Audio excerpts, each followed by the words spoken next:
But thank you, though, and congratulations.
Good evening. Welcome to the regularly scheduled Valley View School Board meeting of 28 April 2025.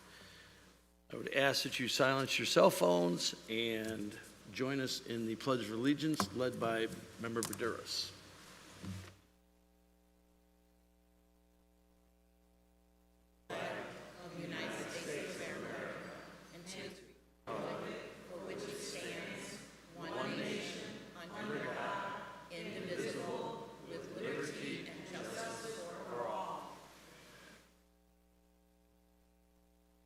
Thank you. Moving down the agenda, board affirmation statement. Vice President Zach. Okay. Our mission is to empower every leader to be college, career, and life ready, and to develop, grow, and achieve as a productive citizen. Thank you. Dr. Wood, the agenda. Yes, thank you, Board President Quigley. Given the change in the board for reorganization tonight, I am seeking the approval of the agenda as presented with the exception of moving item 10 and item 13 and item 14 to be next on the agenda. Thank you. We have a motion? Somebody said second, so there must have been a motion. We have a motion and we have a second. All those in favor say aye. Aye. What are we doing? I'm not clear. I'm just going to tell you like it is. What are we moving? We're moving up a couple business items, and then we're going to adjourn, sine die, and reconnect the board. I just want to make sure we're not signing die at the end. That's all. I just want to make sure I understand. Got to ask. All right. We have a motion and a second. All those in favor say aye.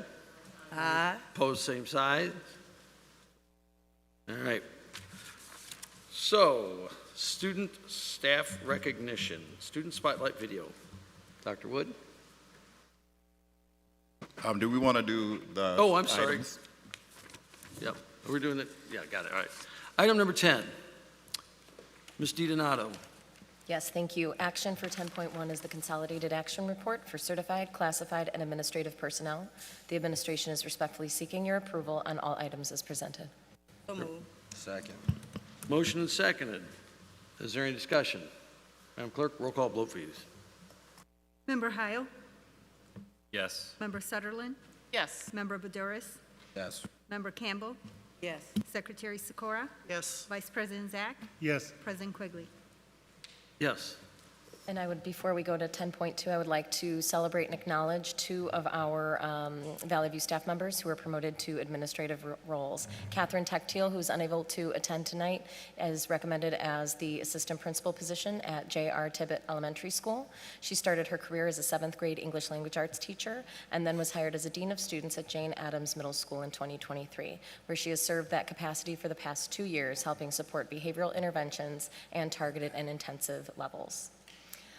We do have our next staff member, Christina Peck, if you could stand and wave so we can congratulate you.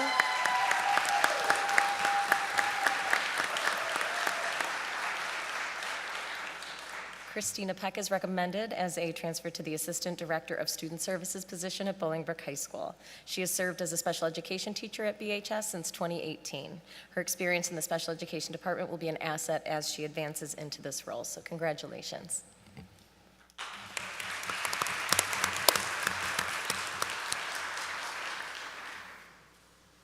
And 10.2, action for 10.2 is a job description review. We are requesting a waiver of second read and approval of the attached due to immediate need. Assistant Director of Finance performs functions under the supervision of the Director of Finance. The Assistant Director of Finance assumes primary responsibility of supporting payroll and fiscal activities. We have a motion? So move. Motion and seconded. Is there any discussion? I have a question. John, this new position, will this position impact the district financially, or how would it impact the position, this position impact the district financially? Thank you for that question. The administrative services team met. We reorganized the team where we're not increasing the amount of FTEs. We're actually eliminating the position somewhere else. And this, it would actually not, there would be a savings to the district by the way we're reorganizing, anywhere between $45,000 and $52,000 to the district by the way we're restructuring this position. So, Mr. Minich, FTE. full-time equivalency. I apologize, yes. Okay, thank you for the clarification. Thank you. If there's no further discussion, a roll call vote would be in order. Member Sutherland? Yes? Member Buduris? Yes. Member Campbell? Yes. Member Heil? Yes. Secretary Sikora? Yes. Vice President Zach? Yes. President Quigley? Yes. Ms. DiDonato. Action for 10.3, Resolution Number 2538 is the authorization of dismissal of educational support personnel employees for reasons other than reduction in force. So moved. Second. We have a motion and we have a second. Is there any discussion? Seeing none, hearing none. A roll call vote, please. Member Heil? Yes. Member Campbell? Yes. Member Buduris? Yes. Member Sutherland? Yes. Secretary Sikora? Yes. Vice President Zach? Yes. President Quigley? Yes. All right, moving down the agenda, action items 13. Dr. Wood. Yes. Tonight, we are seeking your approval of student discipline due process cases A and B as presented. A motion? So moved. Motion and seconded. Is there any discussion? Roll call vote, please. Member Sutherland? Yes. Member Buduris? Yes. Member Campbell? No. Member Heil? Yes. Secretary Sikora? Yes. Vice President Zach? Yes. President Quigley? Yes. All right. Now, coming to the flip of the agenda, we are now in section 14, correct? Making sure we're staying on top of it. At this point in time, I'll recognize Vice President Zach and Secretary Sikora for their long and dedicated service to the board and to the community. If you guys want to join me up at the podium, that would be great.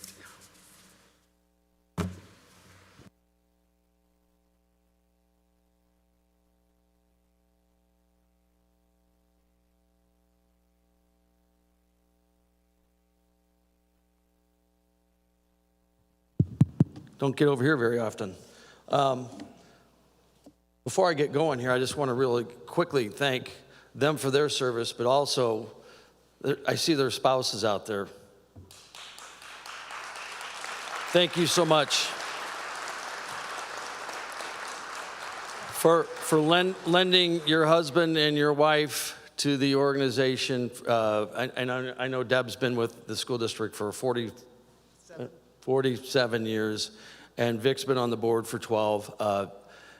That's a lot of Monday nights, and it's a lot of Wednesday afternoons, and it's a lot of other things that they are out in the community doing, and the dedication that they have to the community and the impact that they have made to the community, to the Valley View community, but also to the individual schools, to students, also to the number of folks that they just come in contact in the general public. Some days you can't go to the grocery store without getting a question, and I know they know that, and I appreciate all that you guys have done for the district. So with my most heartfelt gratitude, thank you from my soul.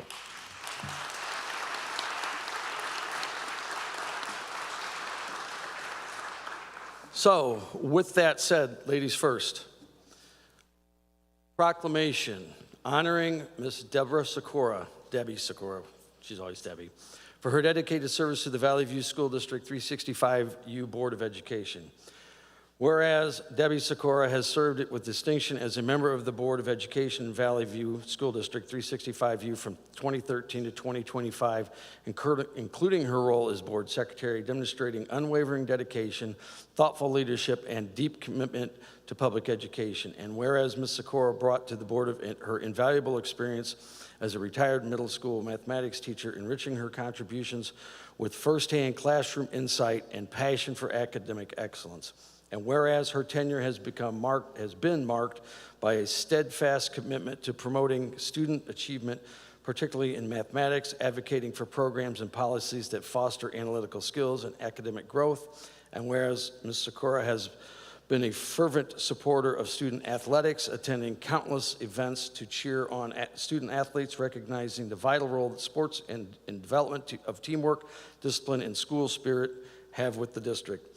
Whereas the role of school board member demands extraordinary commitment of integrity and spirit and time of service, requiring collaboration, vision, and tireless efforts and addressing the educational needs of students, staff, and families.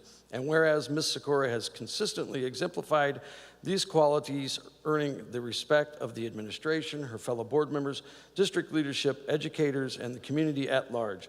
And whereas her leadership has left lasting impact on the lives of thousands of students and helped shape the direction and success of Valley View School District 365U. Now, therefore, be it proclaimed by the Board of Education of Valley View School District 365U, hereby recognizes and extends its most heartfelt gratitude to Ms. Debbie Sikora for her outstanding service, unwavering commitment to public education, and wishes her continued success, fulfillment in all of her future endeavors.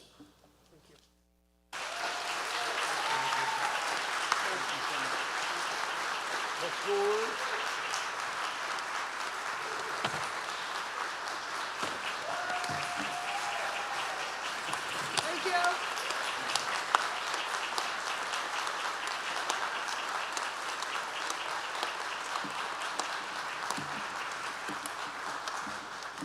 And we have a lovely parting gift. Not only do you get that proclamation, but you also get a clock with all your years of service and all that kind of good stuff. So I'm only going to pull one out, Vic. I'm not going to pull yours out, but there it is. So.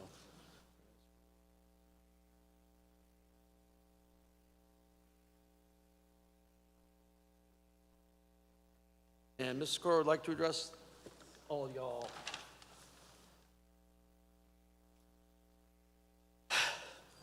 Good evening, senior leadership, members of the board, and members of the community. I've always wanted to say that, I never get to. Okay? It is hard for me to believe that this is my last board meeting and my last night of being part of the Valley View community. After teaching in Valley View for 35 years and serving on the board for 12, I decided that after 47 years, I was never going to graduate. So I might as well just move on. I would like to thank several people, so bear with me. I'd like to first thank my husband, Rich, and my children, Jackie and John. John's here tonight. They put up with their wife.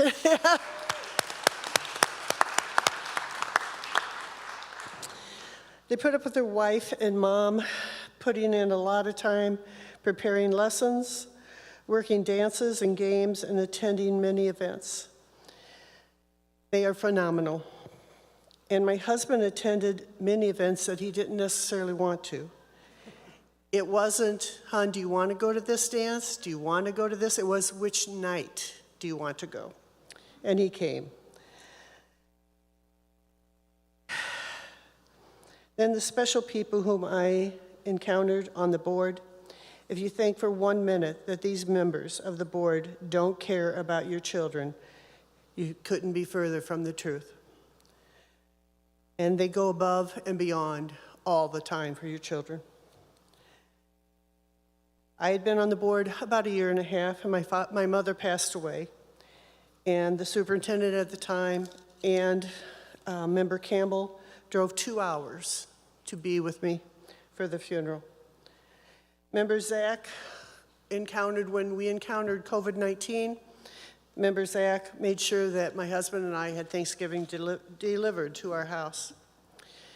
Then the last year, my husband's been in the hospital for about 2.5 months.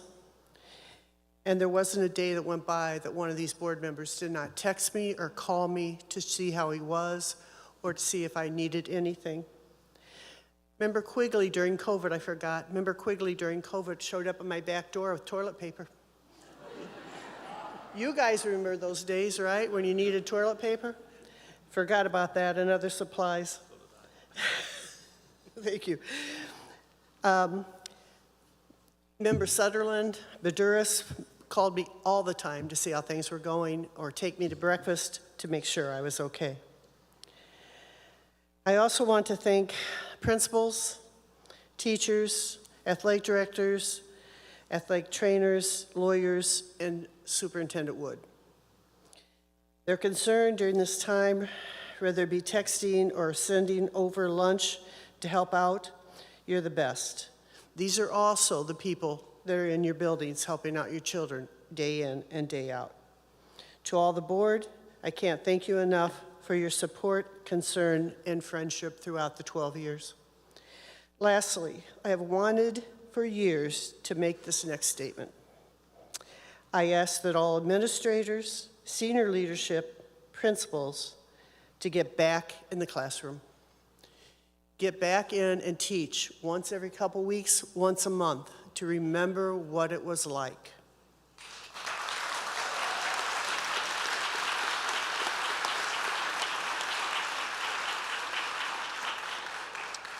To handle hundreds of questions a day, discipline children, write passes, take attendance, all while teaching. And then after school, they go work dances, they coach, or they discipline children during dances. And then their reward is they get to come back the next day and do it all over again. That's the reward they get. Take the time to remember what it was like to be in that classroom. Reward your teachers, if nothing else, with a compliment, a sheet of paper saying thank you, something that denotes that they are special. Once again, thank you for your support and encouragement the last 12 years. Please keep in touch.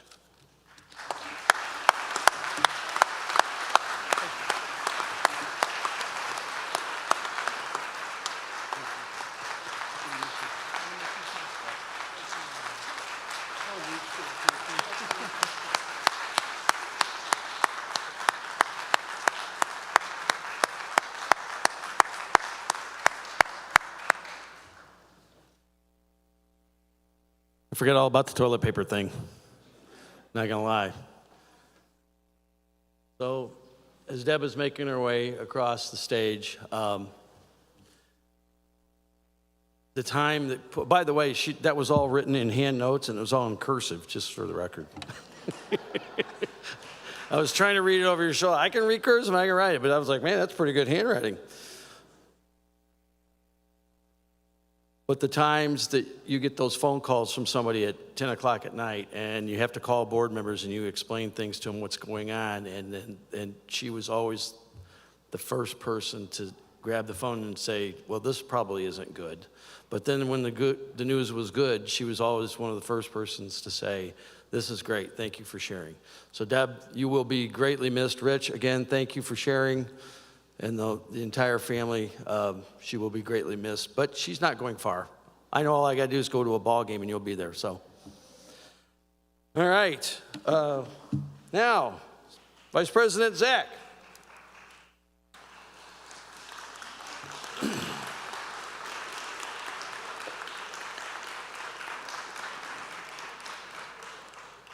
Proclamation honoring Mr. Victor Zach for his dedicated service to the Valley View School District 365U Board of Education. Whereas Mr. Victor Zach has served with distinction as a member of the Board of Education from 2016 to 2025, including his role as Vice President, demonstrating unwavering dedication, thoughtful leadership, and deep commitment to public education. And whereas Mr. Zach has contributed countless hours to the oversight and advancements of a large unit district encompassing 21 school sites, championing the needs of diverse student population and ensuring equitable opportunities for all learners. And whereas throughout his tenure, Mr. Zach remained committed to the principle of leaving the district stronger than he found it, working to enhance educational programs, modernize our facilities, and support policies that will benefit future generations of Valley View School students. And whereas he has been a steadfast advocate for financial stewardship, ensuring that the district resources were used responsibly and transparently to support student success while safeguarding the long-term sustainability of public education in this district. And whereas Mr. Zach prioritized expanding post-high school opportunities by supporting initiatives that prepare students for both college and career pathways, including access to work-based learning experiences, vocational training that reflect the evolving needs of today's workforce.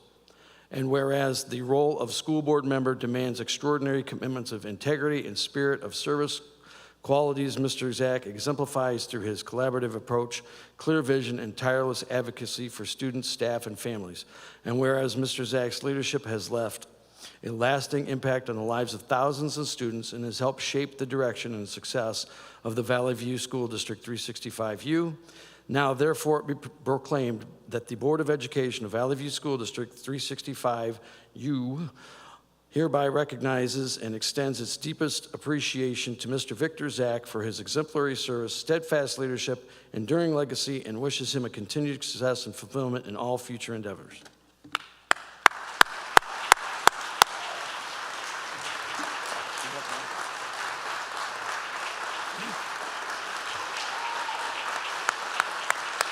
You get the clock, too.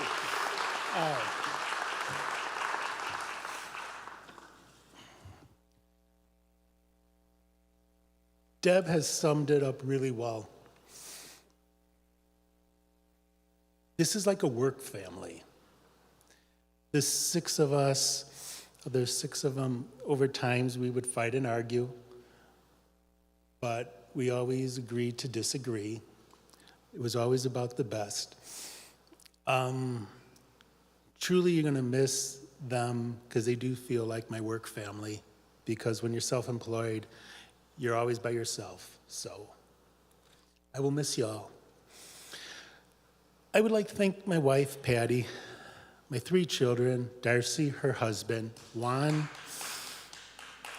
my grandson, Gael, my boys, Mitchell and Jeffrey, for allowing me to spend the last 8.5 years on the school board. Missing a lot of family gatherings and family time together. I wish the new board members success. I believe the Board of Education will continue to do what's correct for the community that we all live in and we all call home. I just want to touch on a couple of items that the board has done over the years. In the past years that were important for the future of our children and the district. The first one is the Village of Romeoville's Early Childhood Center that was built. The parents and the children of this district are fortunate that we had the ability and the resources to build Bolingbrook's Early Childhood Center. This gives our earliest learners every opportunity to catch up and surpass the surrounding districts. We have raised our bond ratings since we've been on the board together to a AA1. That's less than 39 school districts, K through 12, in this district that have a higher rating than ours. We're equivalent to a Naperville school district. That doesn't mean a lot to you people out there. What it does mean, it's like a credit score of 850 being perfect. It's about 820. We have one of the most diverse school districts in the state. We are one of the most diverse school districts in the country. The present board and the past boards had a vision, and I hope the new board will continue the vision about diversity. It's what makes our children successful in life. I believe that the children that graduate from our communities, Bolingbrook High School and Romeoville High School, they have come from a diverse district. The rest of the world is diverse out there. So they see nothing. That's the world they live in. That's why they'll succeed in the future. I wish the administration, the teachers, the staff, the best. These are the children of the future generations coming. They deserve the best this community could give. Please leave the district in a better shape than you found it. Thank you, everybody.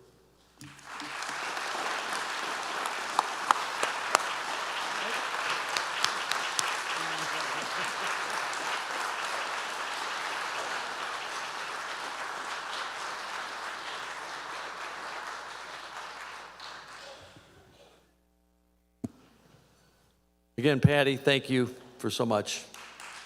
Very much appreciated. And the family.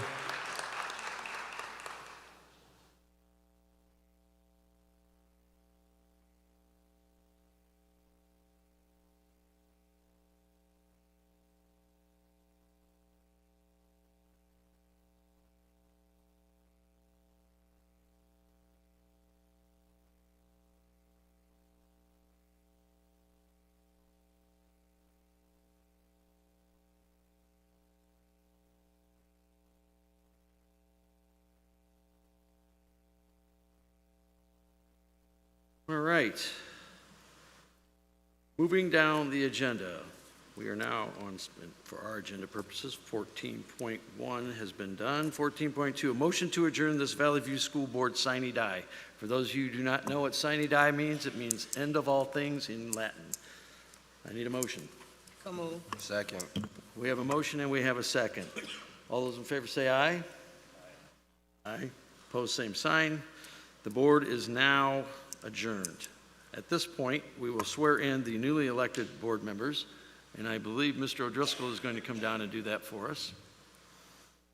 So, the newly electeds, would you please come forth and get ready for a very long swearing-in speech. This is part of state statute.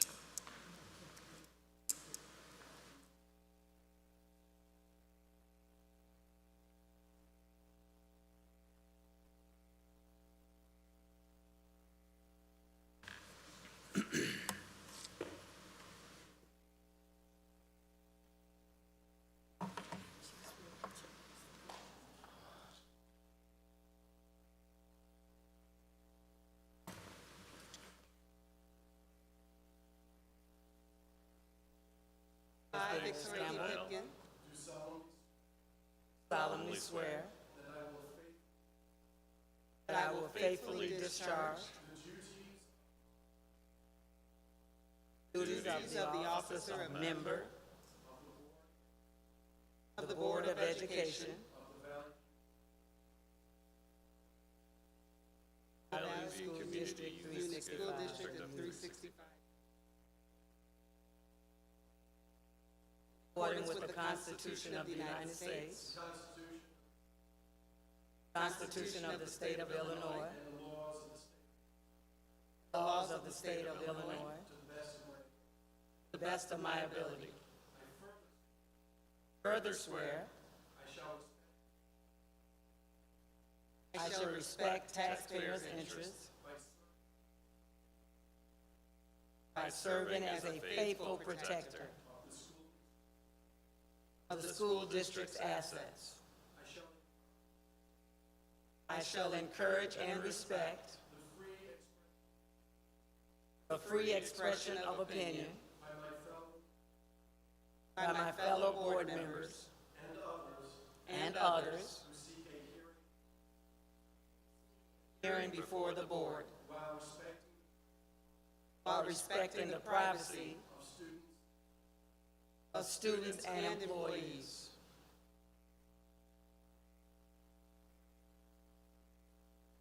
I shall recognize that a board member has no legal authority as an individual. Decisions can be made only by a majority vote at a public board meeting. I shall abide by majority decisions of the board while retaining the right to seek changes in such decisions through ethical and constructive channels. As part of the Board of Education, I shall accept the responsibility for my role in the equitable and quality education of every student in the school district. I shall foster the board extensive participation of the community, formulate goals, define outcomes, set the course, Valley View School District Community 365U. I shall assist in establishing a structure and an environment designed to ensure all students have the opportunity to obtain their maximum potential through a sound organizational framework. I shall strive to ensure continuous assessment of student achievement and all conditions affecting the education of our children in compliance with state law. I shall serve as education's key advocate on behalf of students and our community schools to advance the vision for Valley View School District 365U. And Second half. I shall strive to work together with the district superintendent, lead the school district toward fulfilling the vision the board has created, fostering excellency for every student in the area of academic skills, knowledge, citizenship, and personal development.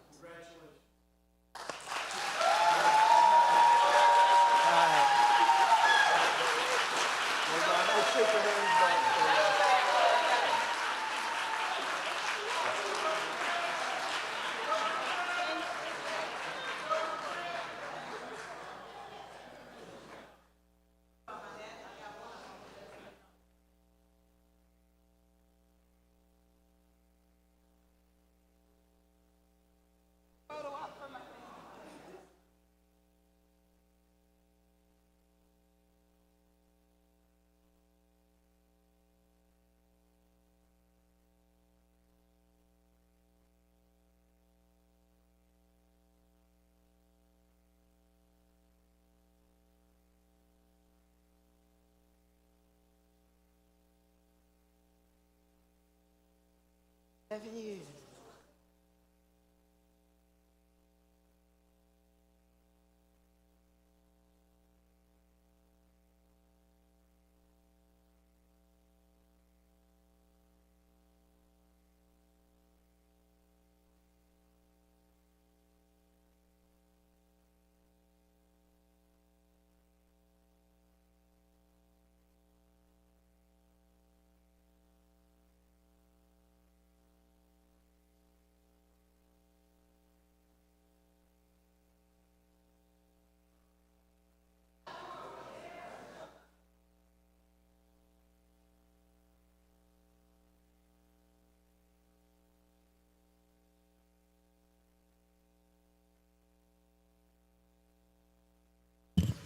See, I told you it was a long speech.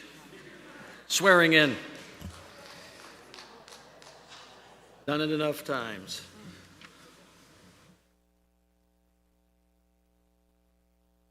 Mr. O'Driscoll, thank you for that, wherever you are. I know you're standing around here somewhere. All right, Madam Clerk, roll call of the board, please. Member Sutherland. Yes. Member Heil. Here. Member Campbell. Yes. Member Baduris.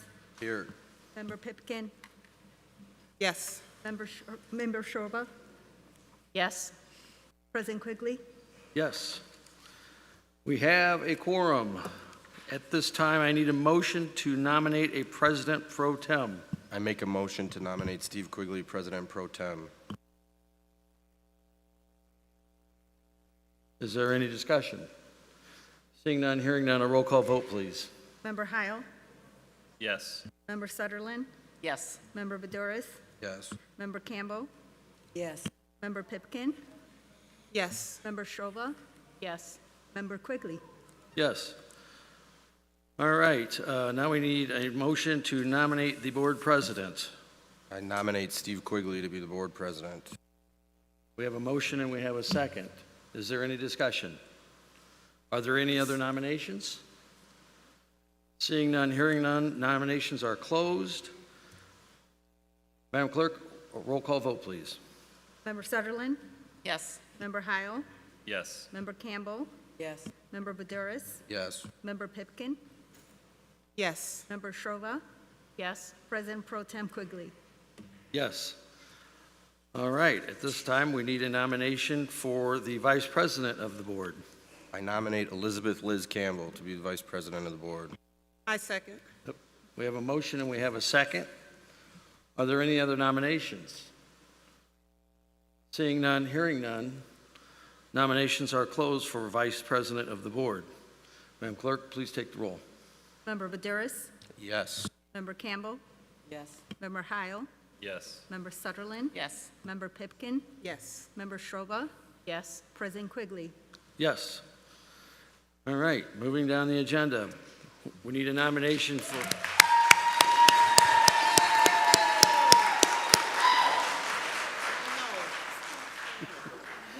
We need a nomination for Board Secretary. I make a motion for Victoria Vicky Sutherland to be the Board Secretary. Second. We have a motion and we have a second. Are there any other nominations? Seeing none, hearing none, nominations for Board Secretary are now closed. Madam Clerk, please take the roll. Member Heil? Yes. Member Sutherland? Yes. Member Buduris? Yes. Member Pipkin? Yes. Member Shova? Yes. Vice President Campbell? President Quigley. Yes. Moving down the agenda, I need a motion to appoint a Board Treasurer. I make a motion for Patty Ariola to be the Board Treasurer. Second. No, that's Board Secretary. Oh. Hey. John Renish to be the Board Treasurer. Sorry about that. Can you withdraw that nomination, please? I withdraw that nomination. Do we have a second to withdraw the nomination? Second. Okay, we have a motion and a second. All those in favor say aye. Aye. Opposed, same sign. The ayes have it. Okay, now we need a nomination for Board Treasurer. I make a nomination for John Renish to be the Board Treasurer. We have a motion and we have a second. Are there any other nominations for Treasurer? Seeing none, nominations for Treasurer are now closed. Madam, please take the roll, Madam Clerk. Member Heil? Yes. Member Buduris? Yes. Member Pipkin? Yes. Member Shova? Yes. Secretary Sutherland? Yes. Vice President Campbell? Yes. President Quigley. Yes. Now we need a motion to appoint the recording secretary for the board. Let me try this again. I make a motion to appoint the Recording Secretary, Patty Ariola. Second. We have a motion and we have a second. Is there any discussion, and are there any other nominations? Seeing none, hearing none, nominations for Board Recording Secretary are now closed. Can I have a roll call vote, please? Member Buduris? Yes. Member Heil? Yes. Member Pipkin? Yes. Member Shova? Yes. Secretary Sutherland? Yes. Vice President Campbell? Yes. President Quigley. Yes. All right, congratulations to all, and thank you for the confidence.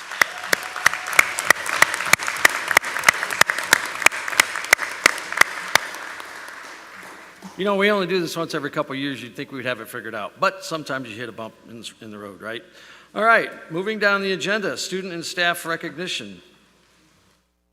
Dr. Wood, caught you off guard. By the way, this guy came out, do you care if I say something about your total knee replacement? He's limping along, but he's doing very well. So thank you for making it here this evening. That's right. Certainly happy to be here to serve. Tonight's teacher spotlight is Jennifer Cooper, a paraprofessional for Secondary Transition Experience Program. Let's take a look and see what Jennifer has to say.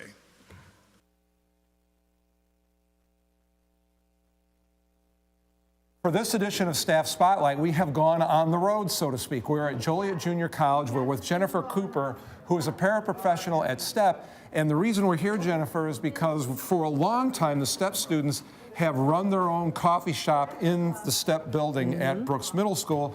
And now you've taken the coffee shop on the road. So tell us a little bit about why STEP has taken on this task, and what's the benefit to the students? Yes, it's a next level, and this is an opportunity for the students to reach out to the community and show all of their excellent skills that they can show all the things that they can do. They can show that they have life skills, that they can serve, that they can make excellent drinks, that they can just show how they can show they have excellent community and life skills, and that they can do all of these things. What you looking up?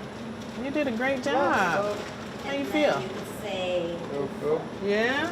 You did a great job. You want to make some cold brew today? Yeah, I think we need to make some. You want to go get the container out and see how much we have left? Yeah. You get your gloves, and then you see where the container is. I'm actually a job coach. So we teach life skills and job skills. So we're teaching them that these are the things that you need to know to live your everyday life and to actually have a job. So in order to do these things, this is what you need to do every day of your life to have an actual job. I have always loved to work with kids, always. I think it's been one of my passions. So that made me want to be with VVSD. I've always loved it. So the better question is, though, you've been with us for 22 years. So it's one thing to go to a place and say, yes, I think this is a place where I can work. It's another thing to stay. What makes you stay? You know what? I love the students, and I think that I want to encourage them and let them know that you can be the best that you can be. And also, I feel like I learn from them all the time. I feel like they encourage me, and not only do they learn from me, but I learn from them all the time. Tell us about the various different job roles you have had in your 22 years with VVSD. I have been one-on-one, I have been an instructional aide, I have been worked in Stellar. I have really enjoyed this, being a job coach. I have worked in the summer school program. I have done 21st Century. I have worked with Y-Try. I have all of those in these 22 years. You were recently named as one of the winners of the Illinois State Board of Education Those Who Excel Awards. What does that type of recognition mean for you?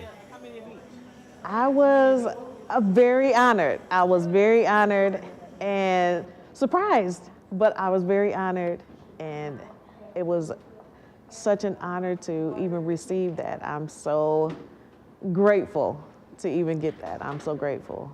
I'll be so glad to attend that in May.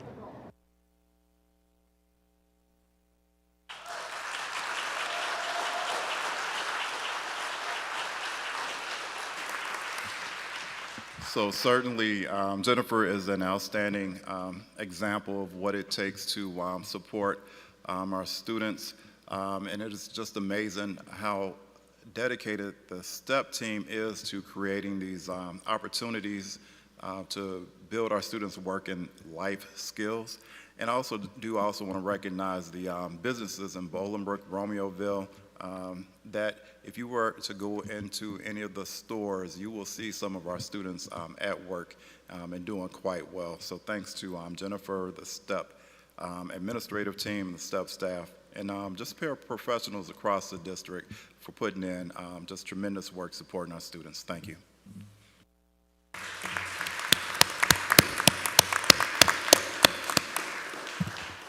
What he just said times 10. If you've never had a chance, new board members, you need to take a tour of the STEP program. Much gratitude for all those who have been involved in that program for all these years. And if you're, some of you kids that are sitting out there, it probably do you good to go check it out too, because it's a wonderful program. If you haven't toured it, you should probably do it. All right, moving down the agenda, number 6, Treasurer's Report, Mr. Renich. No report. I know it said that, but I figured you just got appointed treasurer. Maybe you'd have something something you want to throw out there. All right, Dr. Wood, consent agenda. Yes, tonight we are seeking your approval of 7 consent agenda items as presented. 7.1, board meeting minutes, April 14th, 2025. 7.2, executive session meeting minutes, April 14th, 2025. 7.3, gift to Jonas Salk Elementary. 7.4, intergovernmental agreement, New Lenox District 122. 7.5, student activity contract, adrenaline fundraising, baseball, Bolingbrook High School. 7.6, student activity contract, SNAP fundraising, softball, Bolingbrook High School. 7.7, resolution number 2537, semi-annual review of executive session minutes to determine need for continued confidential treatment and authorization of destruction of executive session tapes more than 18 months old. We have a motion? Second. Motion and seconded. Is there any discussion? Roll call vote, please. Member Heil, Yes. Member Buduris, Yes. Member Shroga, Yes. Member Pipkin, Yes as to 7.3 through 7.7, abstain as to 7.1 and 7.2. Okay, did you get that? I got it. All right. Secretary Sutherland? Yes. Vice President Campbell? Yes. President Quigley? Yes. All right, moving down the agenda. Item number 8, board liaison reports. Any from my right? Any from my left? All right. Oh. Secretary Sutherland. Push the button. There you go. There you go. Okay, so on April 17th, the safety work group met for the purpose of having a tabletop discussion regarding reuniting parents and children after an active shooter was present in their child's building. A tabletop discussion is basically participants gather to discuss and explore a specific scenario or problem in order to evaluate plans, clarify roles, and identify potential issues related to an emergency procedure. Although we hope we never have to use such a plan, it's important and imperative to have a plan with every minute detail planned for and who is responsible for each of the assignments and a step-by-step detail of every aspect of that. I can't stress that as much as I can. It literally takes a village to plan for and to execute this plan as seamlessly as possible. First responders, which would be our law enforcement and our firefighters and paramedics, community agency, different district departments, to name a few, participated in the discussion. It always amazes me how much goes into planning, and I appreciate all who are involved. Again, I want to thank Dr. Larry, Director of Safety and Security, and his team for all the hard work that they put into it, so thank you.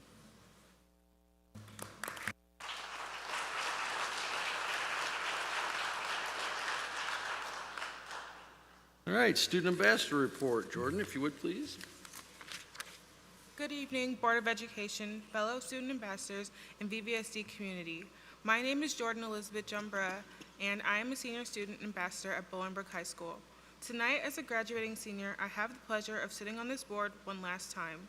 This experience has been nothing short of amazing and enlightening, and I am glad to have been a part of an atmosphere that allows my fellow students and I to have representation at a level that we had never imagined before. With that being said, I would like to thank Dr. Pascavage, Dr. Lennox, and Ms. Jewell for their support throughout this school year and their efforts to make sure that we are successful in our roles. In addition, I would like to thank Mrs. Shanice Artis, Member Campbell, or Vice President Campbell, and Mr. Herder for advocating for students on this board. Now on to a few announcements. On Wednesday, we held our Senior Honors Concert. Congratulations to Laura Dogium, Ricky Saucedo, Victor Alvarez, and Daylene Hernandez for winning their awards. Also, on Thursday, our National English Honor Society held their annual induction ceremony. Congratulations to all the new inductees and to the graduating class of 2025 for their accomplishments. This past week, RHS hosted the class of 2029 for their annual Step-Up Day and had an engaging environment welcoming the future leaders of our district. This past weekend, BHS's Skills USA and Mathletes competed at state. Congratulations to all of our nationals qualifiers. This coming Wednesday, the BHS boys track team has a home meet. Please come out and support at Bolingbrook High School. In addition, the BHS Marching Raiders are having a fundraiser to help support our students pay for their lunches. Some of our ambassadors have flyers if you are interested in supporting them in any way, and also on the back table where the agendas were held, there's also flyers promoting this fundraiser. Lastly, BHS and RHS prom is held this weekend. Remember to stay safe and make smart decisions throughout this weekend. To wrap up, I'd once again like to express my appreciation for the opportunity to be a part of a group such as this one. I would also like to give a special shout out to the student board ambassadors, James, Isabel, Hayden, Eleni, and Caitlin, for their courage displayed at the last board meeting. They exemplified the importance of student voice and representation within our community and showed that students should always be given the space to advocate for themselves. I'm so grateful to have been able to share this experience with each and every single one of the student ambassadors. And one more piece for the students in our community. It is never a bad thing to be different. Being your true, authentic self should never be met with hostility or punishment because our differences and uniqueness are the aspects that make all of us shine through it all. Keep being unapologetically you. Thank you.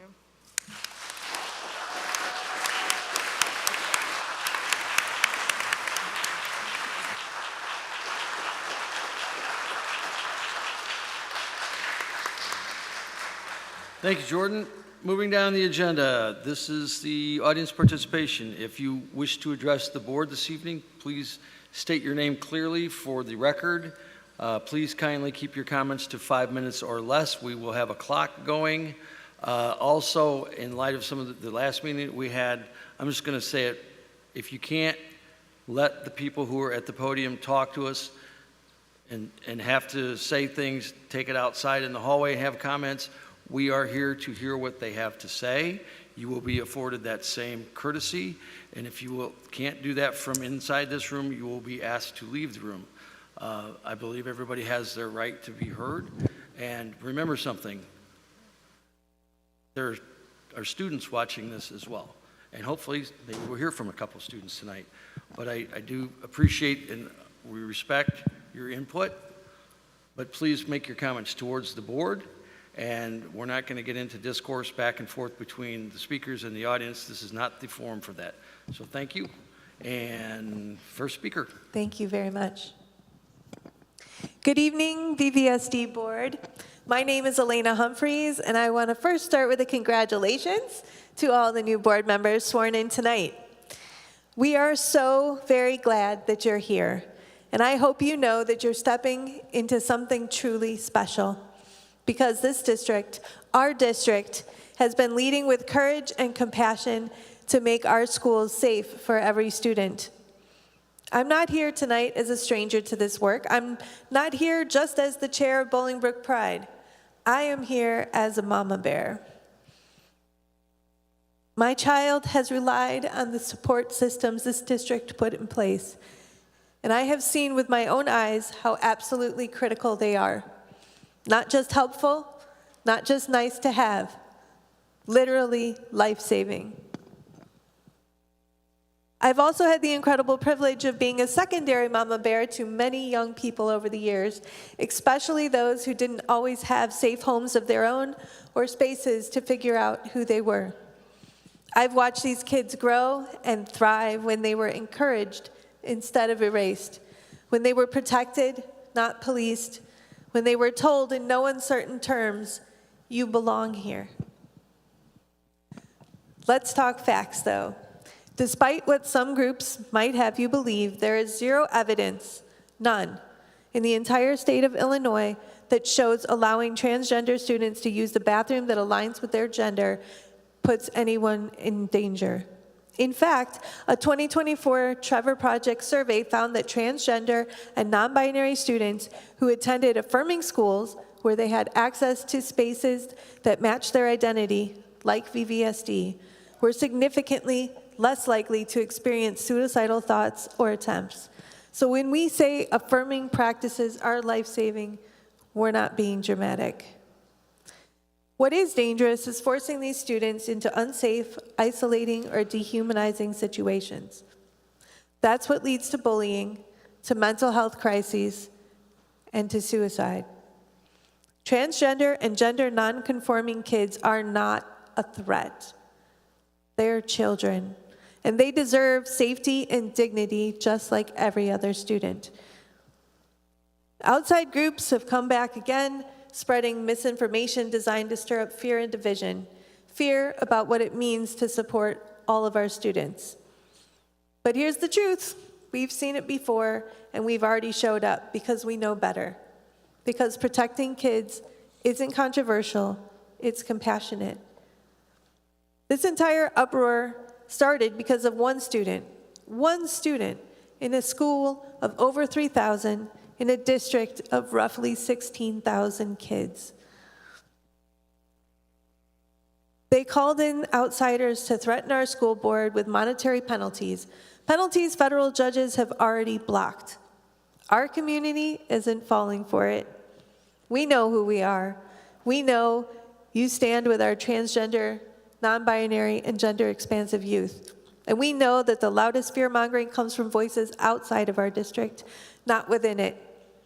VVSD has been doing the work, quietly, steadily, and bravely, just like we should. Let me be clear, executive orders are not laws, and every executive order aimed at attacking transgender and gender nonconforming youth, particularly those attempting to pull funding from schools, has already been blocked by a federal judge. States govern themselves, and here in Illinois, these orders do not override our legal protections, such as the Illinois Human Rights Act. They don't override the Constitution, and they certainly don't override basic human decency. So please, don't ever back down. You've been doing the right thing. Keep doing it. Keep protecting these kids like mine. Keep believing them. Keep showing up for them. And to any student listening tonight, especially our trans and non-binary youth, please hear me. You matter. You belong. You are not a problem to solve or a debate to be had. You are a human being with a future worth fighting for, and we've got your back.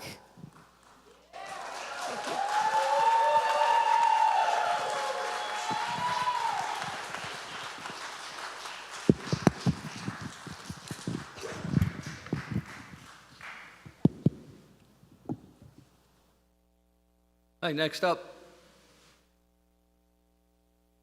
Please state your name. Good evening. My name is Tiffany Dembeck. I have 3 kids in the Valley View School District.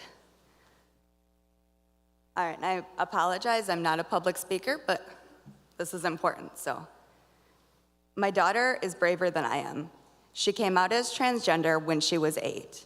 She was gender fluid from the moment she could express preferences, and her coming out just made sense. It was the next step on her journey. I, on the other hand, waited until I was 30 to come out. At about 14, I realized that the way I felt about girls was the way my friends felt about boys. This was in the early 2000s, and I didn't know anyone who was a part of the LGBTQ+ community. I knew the word gay only as an insult, and I knew that I needed to forget about this part of myself. So I did. I forgot myself all the way into an 8-year marriage to a man. This was not purposeful forgetting. This, I know now, was my own shame, internalized homophobia, and self-hate. If I ignore it, it's not true. Eventually, that secret that I kept from everyone, even myself, surfaced when I finally said those words, "I'm gay." It felt like the truest thing I had ever said. And my 8-year-old daughter paved the way for me. She came out 2 months before I did. My coming out story has a happy ending. My daughter's does as well. Unfortunately, this is not always the case. I work at a residential treatment center, and I see what happens to trans kids who aren't able to show up authentically in this world. Their community, their school, their family rejects them, so they reject themselves. They become trans adults who use maladaptive behaviors to try to push away that part of themselves, to make it not exist. And when that becomes too much, they seek treatment and begin the journey to healing that trauma and living as themselves. Awake Illinois, is this what you want for our kids? I'm gathering from the last board meeting that many of you have kids of your own. So why are you here spewing hate at others' kids and creating an increased risk of exactly this? Thankfully, this school board and district have policies in place that keep our schools and our trans kids safe. There are more of us than there are of you, and we will continue to show up and continue to fight. I don't usually give speeches in public. However, I would be doing my daughter a disservice if I didn't speak up tonight. She won't be erased, and I won't be silenced.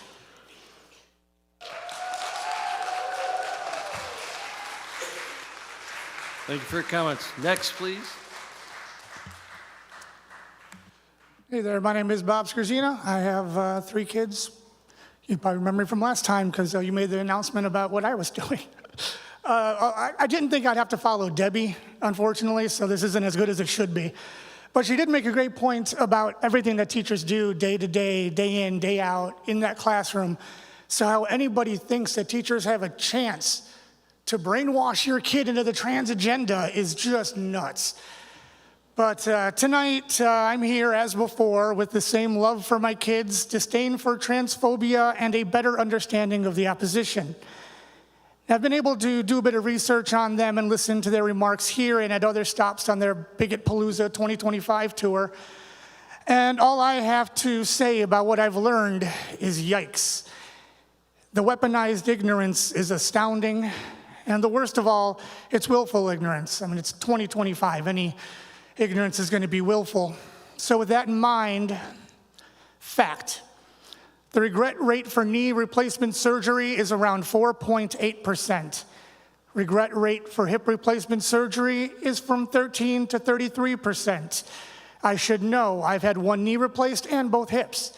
It is not a fun experience. However, gender-affirming care, including surgery, has a regret rate around 0.5%. Fact, the existence of transgender people in public spaces predates the discovery of plate tectonics. Fact, more than 50% of transgender individuals have reported being assaulted. According to a Harvard School of Public Health anonymous survey of more than 3,600 youth, ages 13 to 17, transgender and non-binary teens face a higher risk of sexual assault when forced to use bathrooms and locker rooms that do not match their gender identity. Fact, it is not the trans people who are doing the assaulting.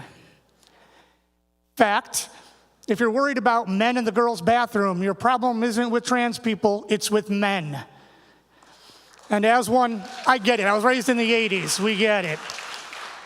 And a fact, threats are the language of the weak. The opposition speaks only one language. I could go on, but I know that my friends are eager to share their views and figures and facts. And facts seem to be the theme of my remarks tonight. I guess it's fitting that we're in a school right now. Facts are important. That's what schools are for. If only the classrooms weren't locked right now, the opposition and I, maybe we could go seek out a math room where they could learn facts about numbers and how none of them since November 5th, 2024 have resulted in anyone having a mandate for anything. Then we could venture to an English classroom, look up the difference between causation and correlation, and get a crash course in pronouns while we're at it. Next, a history classroom to learn about what the founding fathers actually said regarding a country still in its infancy, and then flip forward a few hundred years and learn about Stonewall and the pioneering yet controversial work of people like Harvey Milk. If we have time, we can even look up what, in a historical sense, what it means to be woke. Lastly, we could visit a science classroom, and this would be my favorite. There, between the mitochondria and the aforementioned plate tectonics, we could see that gender is at its base a social construct and that sex is in no way binary. With any luck, perhaps it'll finally click with some folks that maybe we didn't learn all we needed to know about one another in 6th grade. And just because you graduate from school doesn't mean you stop learning. Our kids seem to understand this. But that's only a positive if we let them speak their mind and live their truth. Because children aren't our property. They don't belong to us. The sooner some in this room acknowledge that, the better the next generation will be. Check your ego. One last fact. Most trans kids know that they're trans between the ages of 3 and 7. My daughter, and Tiff's daughter, she knew around 2.5 years old. She knew. I didn't. I didn't know what the heck I was doing. But as I often tell my kids, even today, I'm not smarter than you. I just know different things. And the things our kids know that we don't, those are the things that will make all the difference. Thank you for your time. Thank you.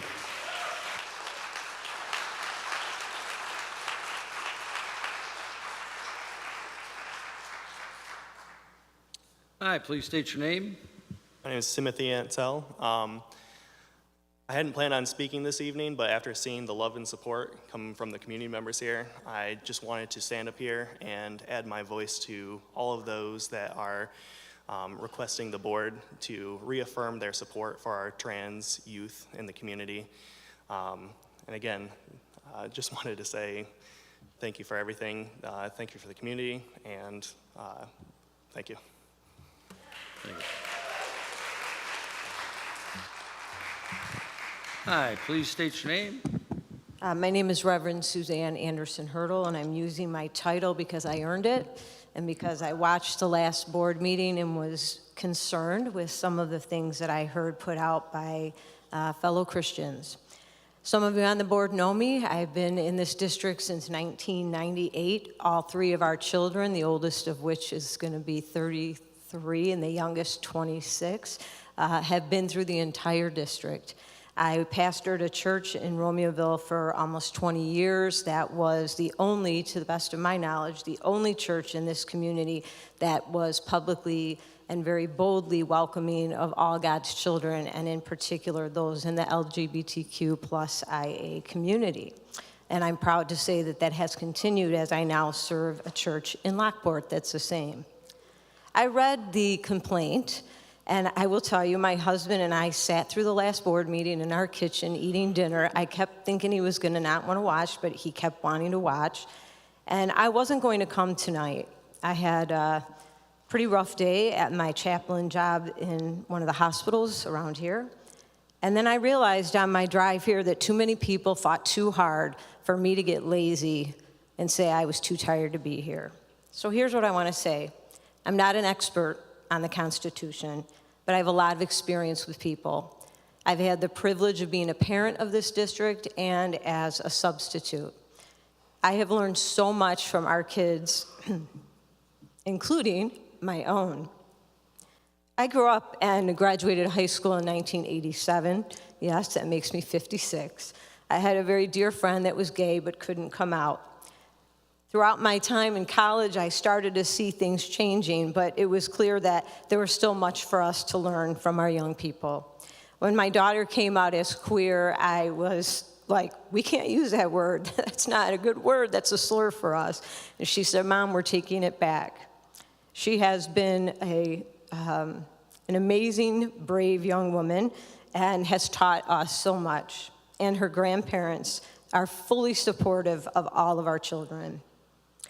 One of the reasons why we went into this district, not just because my church was here, but we wanted a district that represented the diversity of this United States. And I will say it's much more diverse now than it was back then, and it thrills me to no end. I also want to say in the complaint that I want to commend the dad for speaking up for his daughter, for bringing up an issue that he felt strongly about. I think all of us as parents want to do our best to protect our children. I continued to read, though, and saw that there was more going on there, and maybe this is where Awake Illinois got involved, because it became about more than just this man's daughter feeling uncomfortable in that bathroom. And this is where I just want to focus for 1 minute. The idea of not having rainbow flags or not having DEI or not using pronouns in email signatures are so insignificant in so many ways. For the ones that need to see them, they are a bright light of hope. And for those who don't want to see them, they can look away. I read on there that they wanted to change, that it should be Good Friday. I was one who came to the board years ago as a pastor and said it should not be called Good Friday because we are not a Christian nation. We are a nation of all and none, and that is what the board should reflect as well. Years ago, I was proud to be part of an anti-bullying task force in the district when our youngest was at R.C. Hill. And unfortunately, we wanted to do the week, but our former superintendent heard from a handful of parents who were concerned because the organization GLSEN was the backing of that anti-bullying effort, and we weren't allowed to do it, and I was crushed. So I want to thank you. I'm super emotional today. It was a rough day at work. I cannot tell you how proud I am to be in this place and see how much you all have grown as a board and as a district. I want young people and adults who care about each other, who can sit and talk to each other, even if they don't agree on everything. They are leading us, and I pray every day and send up good thoughts to the universe and put good love and hope out there that we will listen to all of the voices and always remember the ones who need us most, need all of us behind them. I thank every parent for speaking last time, and I want you to know we heard you, and that's why I'm here tonight. Thank you so much.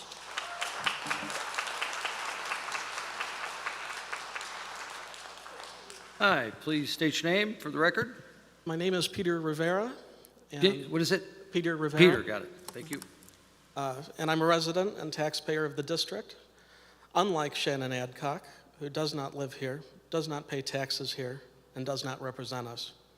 The only resident she could find to stand with her is someone who has repeatedly made an absolute fool of himself before the board, at one point wearing a piece of cloth on his head in some sort of ethnic mockery. Shannon Adcock refuses to denounce it.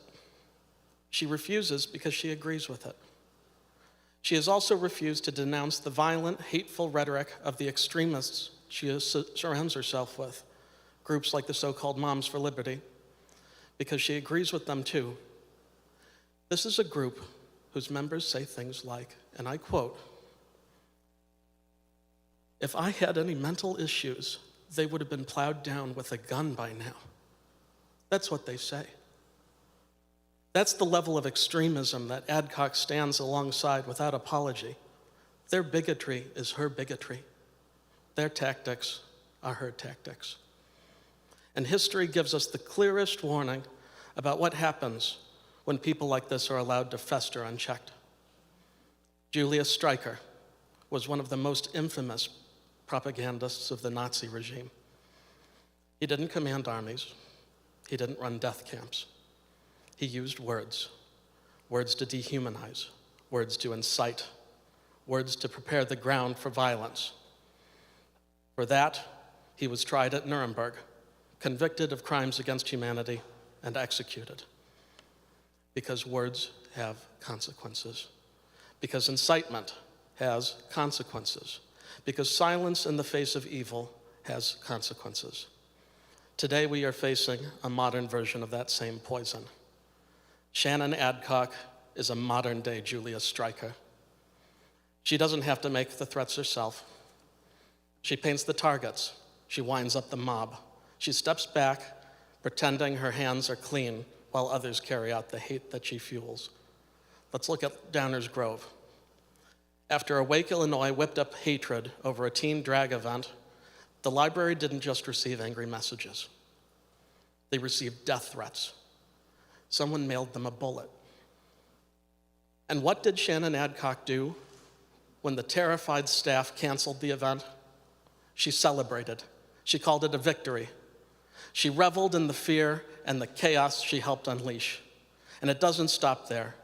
Her followers last week photographed children, minors, with the intent to intimidate, just because they dared to stand up at a public meeting and speak against her hate. Children being targeted simply for having the courage to speak. Adcock falsely accuses others of being groomers while saying nothing about her own supporters behaving like predators. And if you think giving up to this movement will stop the attacks, think again. Just two weeks ago, another Awake Illinois speaker stood before this board and ranted not just about transgender women, but apparently against any tall women or women with large shoe sizes. Their paranoia knows no bounds. And if you give them what they want today, it'll be something else tomorrow. Anyone who doesn't fit their narrow, hateful definitions of femininity or masculinity will be next. We've seen this pattern before.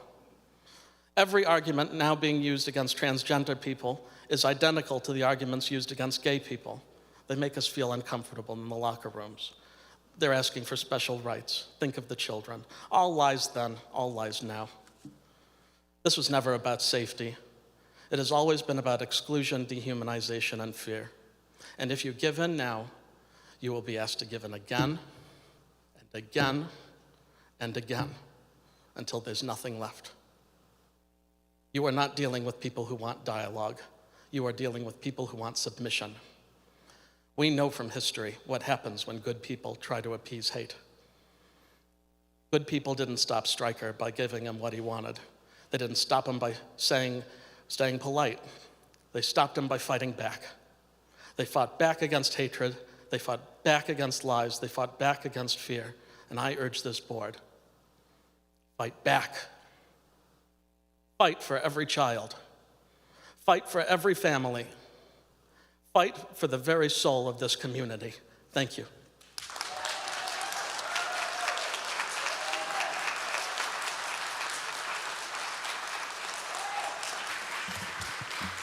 Hi, please state your name. Hello, my name is Johnny Rice. I live in Romeoville. I'm a gay man. I went to Valley View School District for 12 years. Graduated Romeoville High School in 1997. So I just want to show to the students, you're in a good district. They molded me. I'm here. And I'm still queer. So I just want to say tonight, you will grow up to be fabulous. You're in the right community. Live, laugh, and stay fabulous. It's getting warm outside, and I don't sweat, I sparkle. Good night.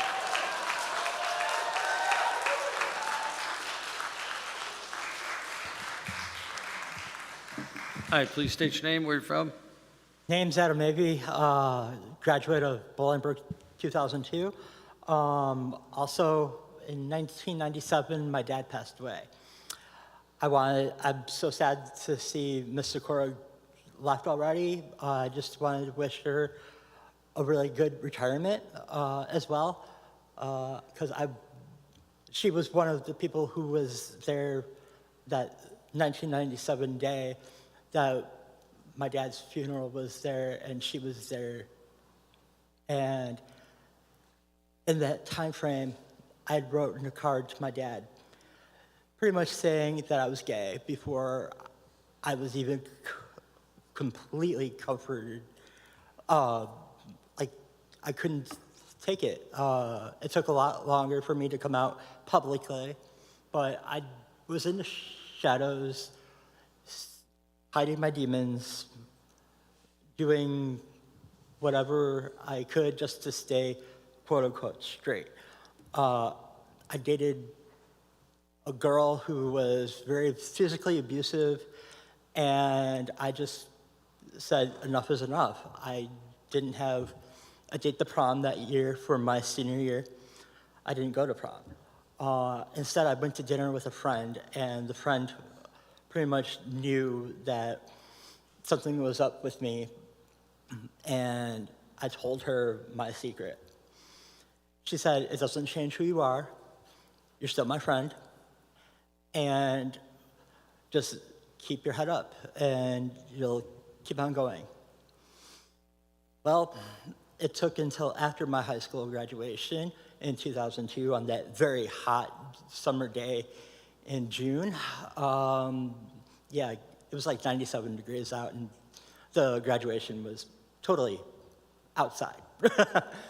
But what can I say about history? The year that I started kindergarten with Valley View was 1989. That year, I believe, was the final year of the USSR in what we call now Russia.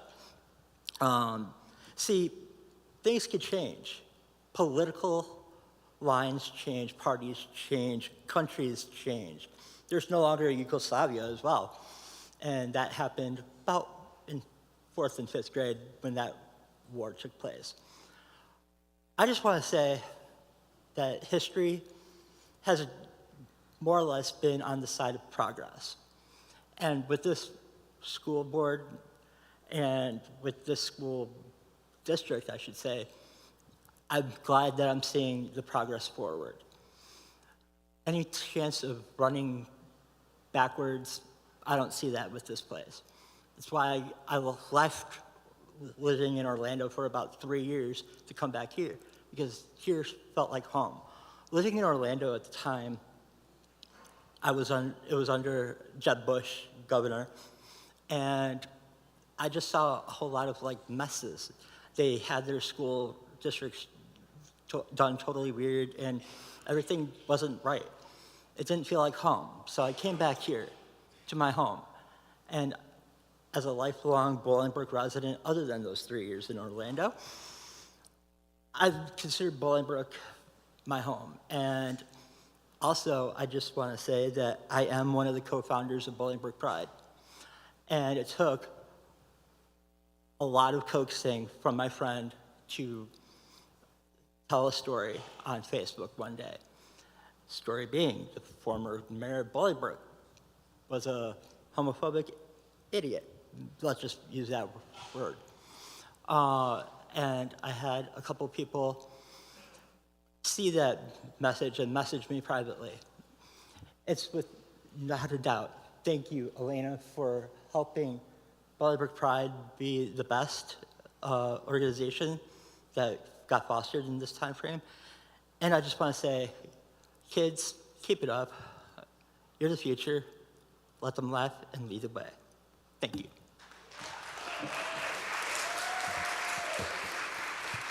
Hi there. Please state your name, where you're from. My name is Carly Zabinski, and I've been a teacher at Jane Addams Middle School for the past 21 years. And I am also the co-sponsor of our school's GSA.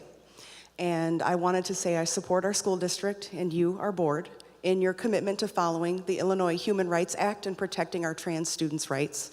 I sincerely thank you from the bottom of my heart, and I am so proud to be an educator in this wonderfully diverse community. Thank you.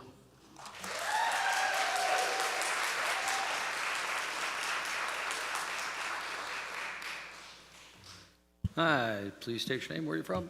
Allison Wold, and I live here in Bolingbrook. Have been a resident for 22 years. Again, I feel like I'm going to be here at every meeting speaking, but I don't plan to, really. Again, I want to thank you guys so very much for being supportive of trans students. My son Charlie is a trans student, and I welcome anybody who questions, trans students to come talk to me, walk in my shoes, walk in my son's shoes. It's scary. I've always worried about my child, always. Now that he's out as a trans child, it's even more worrisome of being a target of many people and things. And so I appreciate the school board and the school district being very supportive, and especially Carly Sabinski, who has had a profound impact on our family, just being so supportive and helpful. Thank you again.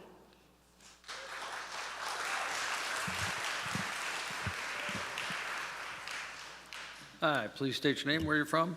Good evening. My name is Amelia Boomker. For 22 years, I have been a Bolingbrook resident, a District 365U resident, parent, and an ally to the LGBTQ community. I support our district board, teachers, and staff in their commitment, so thank you very much for following the Illinois Human Rights Act and protecting trans students' rights. For those wanting change from the board, what are they truly hoping for? The request is for a punitive policy, right?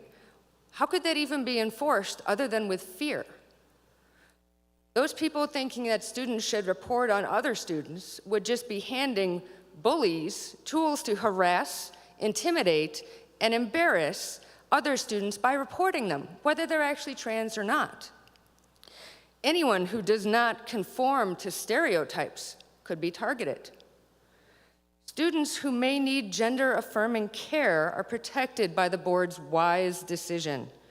I have a child who has had to receive hormones on a monthly basis for years. They had to get that to trigger puberty, since due to medical reasons, they don't actually make it, right? And they'll never make it, right? They'll never make those hormones that they need.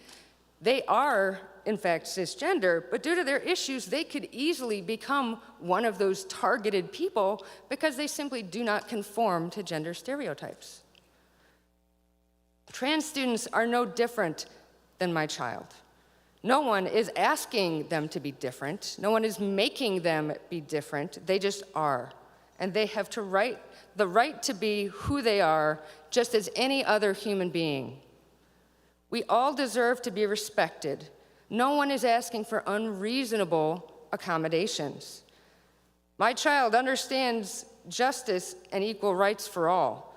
My child has gotten many accommodations due to medical issues, for heart issues and more, right? They help. So thank you very much, board members, for giving all students the dignity they need to succeed, because that is the goal of this board, is to give students what they need to succeed. Thank you.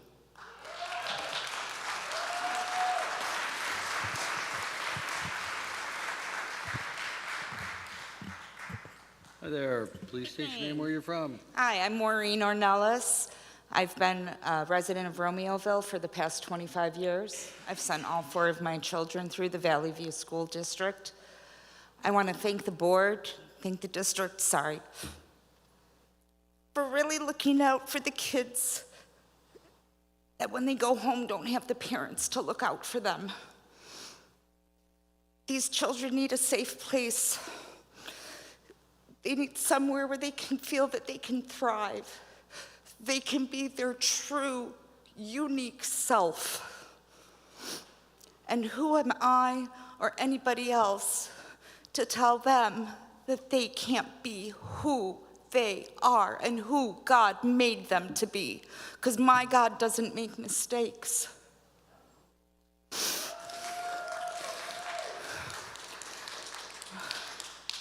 Sorry. I remember when my youngest daughter, who's a member of the LGBTQ community, had many friends who didn't feel safe at their own homes. Home should be the safest place for students. And thank God we have a board like you and a district like you that gives them a safe space to go to every day, where they can feel accepted and loved and included, and to be who they are. I think a lot of this, as with anything life, goes down to the fear of the unknown. The opposing group bringing this lawsuit has a fear of the unknown. Do I know everything about the LGBTQ community? No, but I'm willing to learn. I'm willing to listen. I'm willing to open my mind. And I'm willing to have that experience and accept these people for who they are, the same way they accept me for who I am. Because some people might not think I'm their cup of tea, but you know what? I'm still a human being and I deserve dignity and respect, and so do these trans students. So I want to thank the board. I want to thank everybody that comes out to support everyone. And please, please don't do a disservice to the children, because they truly are our future. And the way they're treated now has long-lasting ramifications on their life. Treat them with kindness. Treat everyone with kindness, everybody out here. Life's too short. Don't raise your blood pressure getting angry.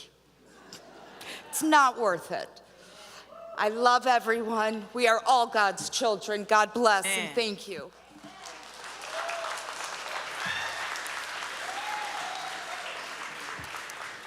Hi, please state your name, where you're from. Jim Fisher. I am a resident of Bolingbrook. I have a student in the school now. I had 2 that graduated from this school. I want to welcome the new board members. I believe there's 3 net new, one more tour of duty, so that's good for everybody. If I say anything about the board in the past, please ignore that, because you inherit this. You inherit what they did and what they did not do.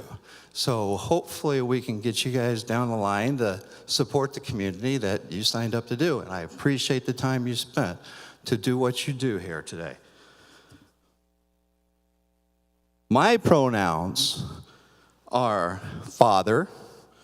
As I said before, Rosa Parks and Donald Trump is our president. I do want to clarify, there is no lawsuit up against this board right now. The lawsuit took place a couple of years ago when parents came to this board and said, hey, take the mask off my children. And you said no. And so the parents got together with the organization that I'm going to talk about in a little bit, and we won the lawsuit. The masks came off. Right now, you have a grievance sitting before you about inappropriate use of female bathrooms, taking away women's rights. You also have a formal civil rights complaint against you that basically says the same, but it focuses more on Title IX that you are violating. I'd also like to thank Shannon and the Awake Illinois organization for partnering with me to do this. I found a winner. I brought her to town. We're going to win on this one too. I also thank all the people that contributed their stories, their feedback on Title IX support. So it's not just the folks that made it to the room, which is great because we get to hear their opinion. Well, we are watching for the federal agents to descend on this town, where we will share with them how you, under a dark cloak of secrecy, stole women's rights. We will be preparing additional evidence of wokeness and weakness on the previous board. Hopefully this board's better.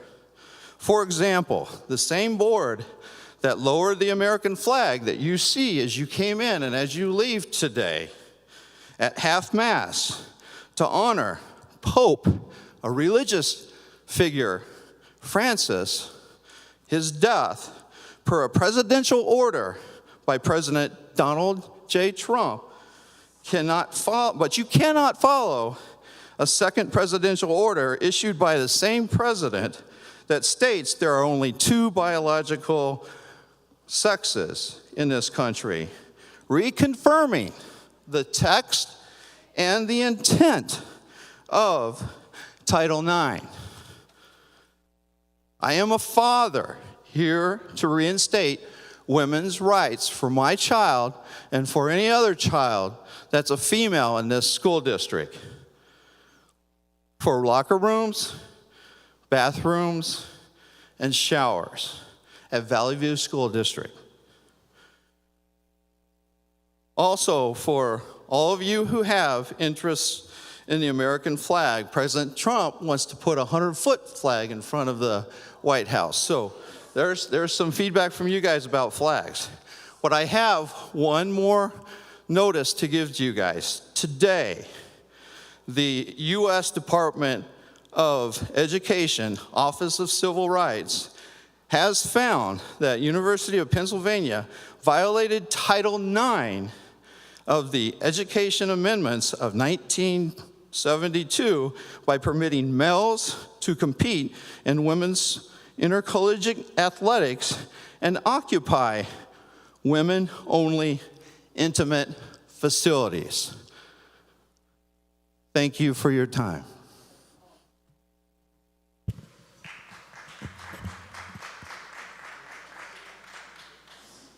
Hi, please state your name, where you're from. Hi, I'm James Estrada. I'm from Romeoville. I'm a Romeoville High School student. I'm a senior. I'm about to graduate in a couple of weeks. I spoke at the last meeting, And I just wanted to come up here to address two things. First, I know I can't speak for every student, but I can speak for a majority of the students at RHS and at BHS in understanding that we all love and accept each other. In every message that I send, in every way that I talk to the fellow students, I call everybody family because we are a family. So I wanted to address that and confirm that. However, that's not the reason why I came up here tonight. Tonight, I came up here to address something that was introduced at the federal level, that was bringing back the term Columbus Day. Now, I'm taking a very fortunate class in our district called Social Justice, where we learned a lot about Columbus. And I would like to bring this up to the board and kind of get your feedback on how we're going to ensure that it's no longer referred to as Columbus Day, but rather Indigenous Peoples Day, because we are all aware of, thank you, we're all aware of the atrocities that had resulted as a result of Columbus coming to the New World. Now, there's a lot of different opinions about it. However, I feel like Indigenous Peoples Day is a great way to respect it. So thank you for allowing me to be up here. I won't take any more of your time, but I would just like to bring that up to the board and kind of get your feedback on that. Thank you for your comments.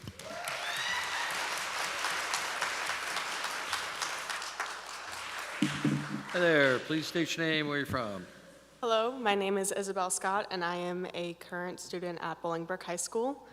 First, I would just like to say that all of us are human and that every child has a place in every single one of our classrooms. Something I am a major advocate for is that every child needs a proper education, a proper, equal, and just education. And as Jordan said, there is no place for hate in our schools. And all students must be welcome in the district, and I would like to thank the district for ensuring that they have made sure that students are welcome in our classrooms. Once again, going back to the fact that we are all human, we have to speak for each other. There's a very famous poem that I saw for the first time exiting the Holocaust Museum in DC when I was in 5th grade. For those of you who don't know it, it was given by a Lutheran pastor in occupied Nazi Germany. He said, "First they came for the communists, and I did not speak out because I was not a communist. Then they came for the socialists, and I did not speak out because I was not a socialist. Then they came for the trade unionists, but I did not speak out, for I was not a trade unionist. Then they came for the Jews, and I did not speak out because I was not a Jew. Then they came for me, and there was no one left to speak for me." We have to speak for each other. Even if this doesn't impact you personally, it will impact you one day. You have to fight for what you believe is right, and everyone has the opportunity to fight for what they believe is right. Make sure that your voice is heard, and it's heard respectfully. Thank you. Respectfully. Thank you. Hi there, please state your name, where you're from. Hello again, everybody. I am Hayden. I am a proud Raider and one of VVSD's student ambassadors. I would just like to thank the board for forming a district that molds students to be empathetic, intelligent individuals who can come to recognize when injustice and hate is spreading. I'm here up again because it seems that people in this room did not get the message last time, so I thought I'd come up in here and say it again in simplest terms. It is really weird that grown people, adults, are the ones that were our leaders, are concerned what is in minors' pants. Secondly, trans women and men have never been a threat in schools or in my life. I have met several trans people within BHS, and they are some of the most intelligent and impactful people I have ever met.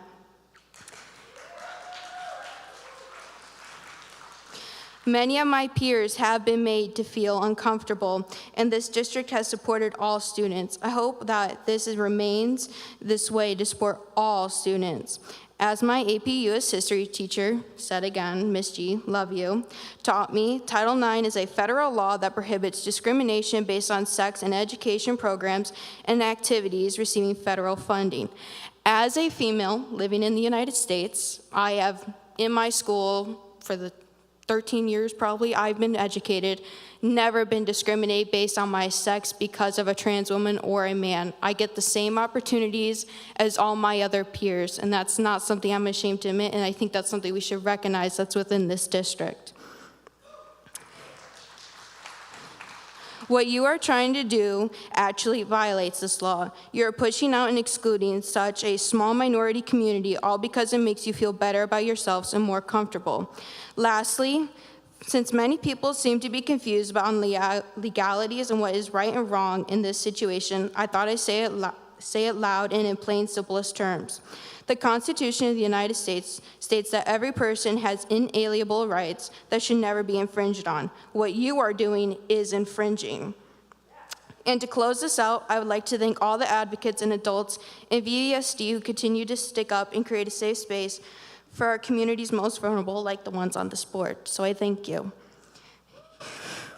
And I would like you all to know that when you look back these days in the future, in many days to come, you are on the right side of history.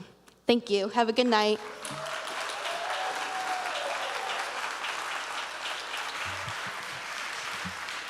Hi there, please state your name, where you're from. Hello, I'm Ryan. I'm from Romeoville, Illinois. I'm a graduate of Romeoville High School. Still live here at the moment. I want to thank you, the district as well. I had a pretty good time as a student, all 12 years in the district. And I thank you for the policy that it seems you currently have. I admit I'm not that familiar with it, but if it's protecting trans people and the LGBTQ plus youth and people in general, that's pretty cool. So let's keep that going. I showed up a little late from work, so I apologize if I repeat some things that other folks have said. But I do want to try to go against some things that other folks have said. One thing about the trans bathroom or trans sports or whatever debate is usually just focusing on trans women or trans boys. And that's because people that are anti-trans are viewing it very simply, and this is crude terms that I don't exactly agree with, but it's just a man that is a woman. And they view it as a man that is, they think a trans woman is a man that is just like growing out their hair maybe, or throwing on a wig and throwing on a dress because they want to go into the bathroom and hear a woman use the bathroom. That's a lot of work, dude. That's a lot of work to go do that. It seems that the problem isn't with trans women, it's that people on that side of the issue think that it's just a man going to great lengths to be creepy to a woman. Let me say that again. They think it's a man going to great lengths to be creepy to a woman or to a girl. Well, that's not a trans issue. That's a man issue, dude. That's, you know what I mean? And we never also talk about trans boys and trans men. It's always to serve women's rights, always to serve girls' rights. But there are trans boys, there are people, again, in crude terms that are not exact, a girl who is now a boy, right? There's a trans boy. And so if there were to be some sort of punitive policy or policy that says, like, you have to use the bathroom that coincides with whatever it says on your birth certificate, whatever sex it says on your birth certificate, if there was some sort of policy that if it says female, you have to use the girls' bathroom, then a trans boy, again, someone who was a girl and is now a boy, trans boy has some private parts that are female, perhaps. And so you're making a boy use the girls' bathroom. Oh, that's kind of the whole problem that we came up with this, you know what I mean? Whole problem that led to this. So what then would happen with a policy like that is that there would be boys in the girls' bathroom. And on the flip side, there would be girls, a boy who is now a girl. There would be a girl who maybe outwardly presents, as others have said, who expresses themselves, I am a girl or I am a boy, in the wrong bathroom, which you do not want, right? You don't want them in the wrong bathroom. Well, guess what? If you have a policy like that, there's going to be a lot of people in the bathroom that, like, you're wanting the opposite thing, man. Like, if you don't want boys in the girls' bathroom, you're going to get them in the girls' bathroom. I'll say it again. the lengths that men will go to be creepy towards women is that they're gonna take some hormones and throw on a dress. They can walk into the bathroom at any time. I gotta poop a lot of the time, and sometimes there's only one stall in the men's bathroom. You can go in the girls' bathroom, and guess what? Dude, I'm trying to get out of there as fast as I can. I don't want anyone hearing me regardless of the gender, yeah? So, dude, it's a bathroom, and if that's even one little bit that a trans kid needs to feel affirmed about who they are, you don't get to tell them who they are. You don't get to tell them who they are, man. From when I was 7 to 17, I had really long hair. I'm a boy. I'm a cis dude. You don't know what that means probably, but I'm a boy. And I had really long blonde hair, and a lot of times I'd be in the bathroom washing my hands, the little 10-year-old, and some dude would walk in, and then they'd like freeze, and they'd check on the door, and they're like, oh, okay, I'm in the right spot. Maybe this is just like a kid with long hair, or it's a girl and she made the mistake. So what happens if there's a policy, and I'll wrap up, what happens if there's a policy that we can just decide based on how you look? If I'm some authority, or some authority comes in on me as a 10-year-old with long hair, I'm a boy, I am a boy, and I have long hair because that's how I want to express myself. But some like authority figure comes in and is like, hey, someone said that there's a girl in here, and you look like a girl to me because you have long hair, then I'm deciding what you are. I'm deciding who you are. And that's what we want to do. And then what if I go with my long hair? No, I'm a boy. I'm a boy. I'm a boy, right? Because I'm a boy. And then what's going to happen with some sort of policy where someone has to check? You want someone to check? How's that protecting children? How's that protecting girls? Yeah, smile at me, dude. Smile at me, dude. Yeah. Keep your federal agents out of our school. Keep it out of this town. Keep any of those federal fascists out of here. Get your fascist self out of here, dude. Sorry. Thank you very much again for your stuff. You taught me well at this place. You taught me well. You taught me well here. Thank you.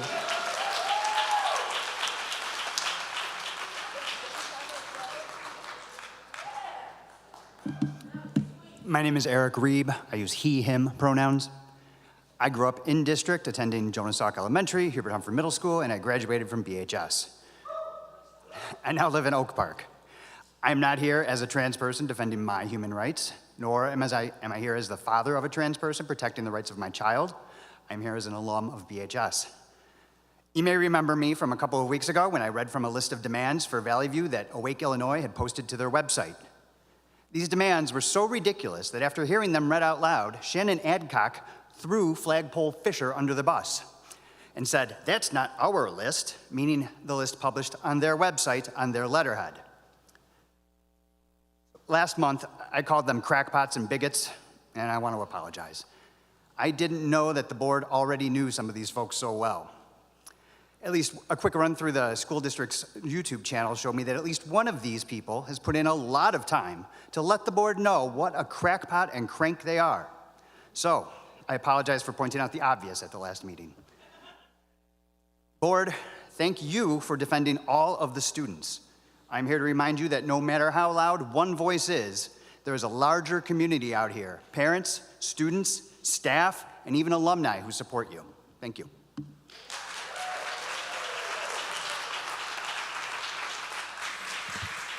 Hi, please state your name. Hi, my name is Cameron Micah. I'm a Bolingbrook resident. I'm a transgender man. I was here at the last meeting to speak about my experience. I came out at 16 years old and began transitioning 14 years ago. I don't have a big speech this time. I wasn't really planning to speak, but I just wanted to thank the board for holding strong against intimidation and threats. I came in here last time feeling angry and scared for trans youth, only to be utterly overwhelmed by the level of community and board support. Coming back here tonight, the 16-year-old in me is in awe of not only a school board, but the vast majority of a community that loudly and openly supports people like me. I had supportive friends in my community, but I absolutely did not have non-LGBTQ peers who would speak for my community the way these incredible student ambassadors have done tonight.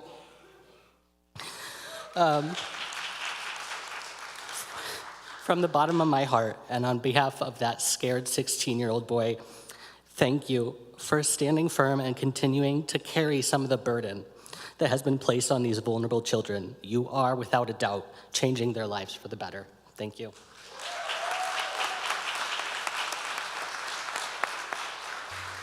Hi, please state your name, where you're from. Charlotte Drugan, 164 Seabury Road in Bolingbrook. I was here 2 weeks ago, but I feel like I'm compelled to come up and talk again because I see a lot of teachers that I'm very familiar with. So besides being a retired third grade teacher, I am also a lay community minister in a church in Joliet. And on a Sunday, when I was leading the worship service, a family of 4 children and a mom came in just before we were getting started. And one of the little people was dressed in a sparkly dress with sparkly little shoes, looked like may have been 4 or 5 years old, hopping around, happy as can be. We were having a worship service to support our Gender Explorers group. And they just seemed to happen on that miraculous day because for that worship service, I was reading the book, Jacob's New Dress. And that little person was sitting there smiling away in that little person's outfit for the day. But that was probably maybe the first time that that little person saw a book that reflected his little personhood. And afterwards, I talked to the mom and her 4 kids, and it was a family struggling without a dad in the home, a mom with 3 other kids, who was so happy for somebody in a church to acknowledge her child and their family that was struggling. So as a former teacher, got to tell you how important the literature is that you have in your classroom. And my very 2 favorites are Holly Has 2 Mommies and Jacob's New Dress.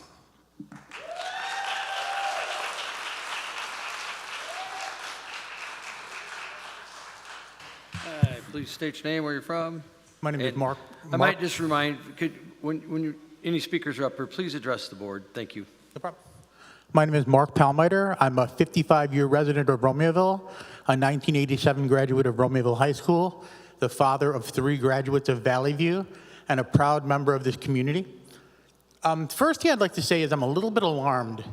The bravery of some of the people that speak today, and the reason I'm alarmed is because they have to be brave. Why do they have to be brave? Because there's fear. Because there are real threats to their lives, to their lifestyle, to their choices. Why do they have to tell their truths? Because of all the lies. Because of rhetoric and false narratives and fake news.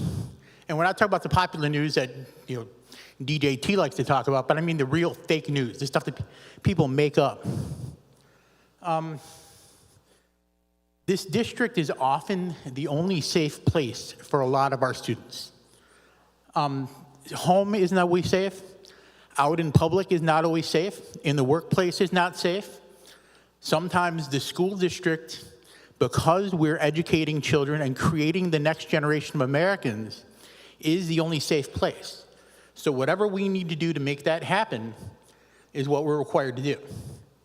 I have it really easy. I'm a cis, middle-aged male, a father of 3, and easily the most dangerous person in this room to most people here. You hate to admit that, but if you think about it, who's dangerous to most children? Most women. Most members of this community. It's sad, but the problem is us. We need to own this. Never in the history of man has excluding anyone placed anyone on the right side of history. I don't care what executive order or what law you manage to push through or what crooked court you manage to follow your edicts. It's still the wrong thing to do. I'm proud that so far this district has leaned in the right direction, and I would pray that they continue to do the same thing. Thank you very much.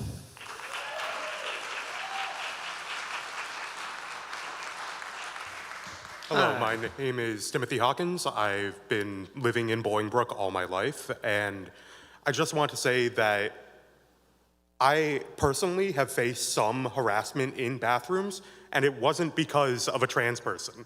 It was because of freshmen. It was because of people who didn't know any better. And I just want to say that you, the community, the board, providing a safe space for people of all types and genders, races, sexualities, whatever, has meant the world to me. It has helped me develop, it has helped me grow, it has helped me live my life the way I want it to be lived. Thank you.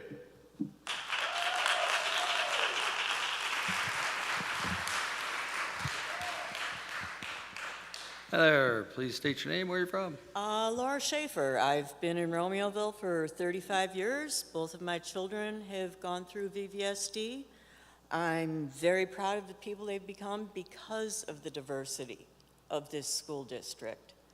They are very accepting of other people, accommodating. They know people are people. Personally, I come from world of science. I work in the medical field. I do have an Illinois State medical degree. So I just talk science. Up to 1.7% of humans are biologically intersex. You ask what that means? It means they have several sex characteristics of more than one gender. Their chromosome patterns, their gonads, their genitals, they don't match. In practice, I have seen numerous patients who have ambiguous genitals, who have vulva and testes, who have a vulva and a penis. It happens. It is the way it is, and God does not make mistakes. God has made these people who they are. If we are the type of people who chooses to quote the Bible, God looks after every sheep. Everyone is important to God. Everyone is in God's image, regardless of how they are. Furthermore, trans people are not perpetrators. Trans people are victims. When they use the bathroom that aligns with their authentic gender, they're putting themselves in danger. There are not records of trans people assaulting cis people in a bathroom. It doesn't happen. There are plenty of occasions, however, where that trans person has been assaulted just for who they are. There are no safety risks for cisgender people with transgender people using their bathroom. In case this does happen, as some of you seem to be very worried, harming someone in a public restroom is already illegal, so we don't need to be piling on top of this. For people who are afraid of larger women, I personally have a female friend who's 6'3", wears a size 13 shoe. I have no problem with her. As a matter of fact, I kind of like going out with her because I'm not as scared of men, who are the scary thing when I'm out with her. Society in general has high rates of harassment and violence, not only against trans people, but against cis people who do not conform to traditional ideas of femininity. People just have problems with people who are different from them and think they need to go away. Our illustrious health leader in this country now wants registration of autistic people because they're different.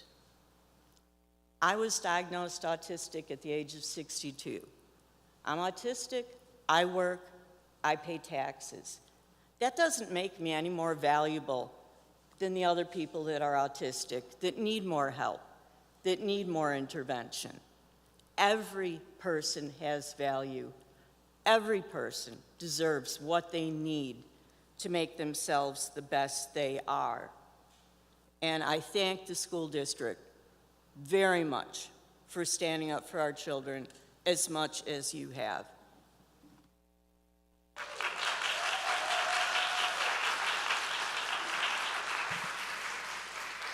Oh. Hi there, please state your name, where you're from. Asher McMaher. I'm the Executive Director of Trans Upfront, and I am located in Berwyn, Illinois. First of all, I want to thank the community who has reached out to our organization to gain support. The one thing that I love about coming to these meetings is seeing the community come together to bond, to really show how much they support their loved ones, their children. So I was here 2 weeks ago, and one of the things that I've seen in so much growth in the community members here is coming back with the laws, the statistics, the facts. And so one of those that I want to bring up tonight is I emailed every school board member here this week because Wake, Illinois posted on their social media the violent intent to come and physically remove each one of you from your seats with violent action. This is a school board meeting. This is a place where we come to hear about the issues that impact our children. On our side, we hand out etiquette sheets. We talk about not booing. We talk about not inciting violence and allowing space for people to speak. We talk about respect, which some do not follow. And that's unfortunate, because here we are all human.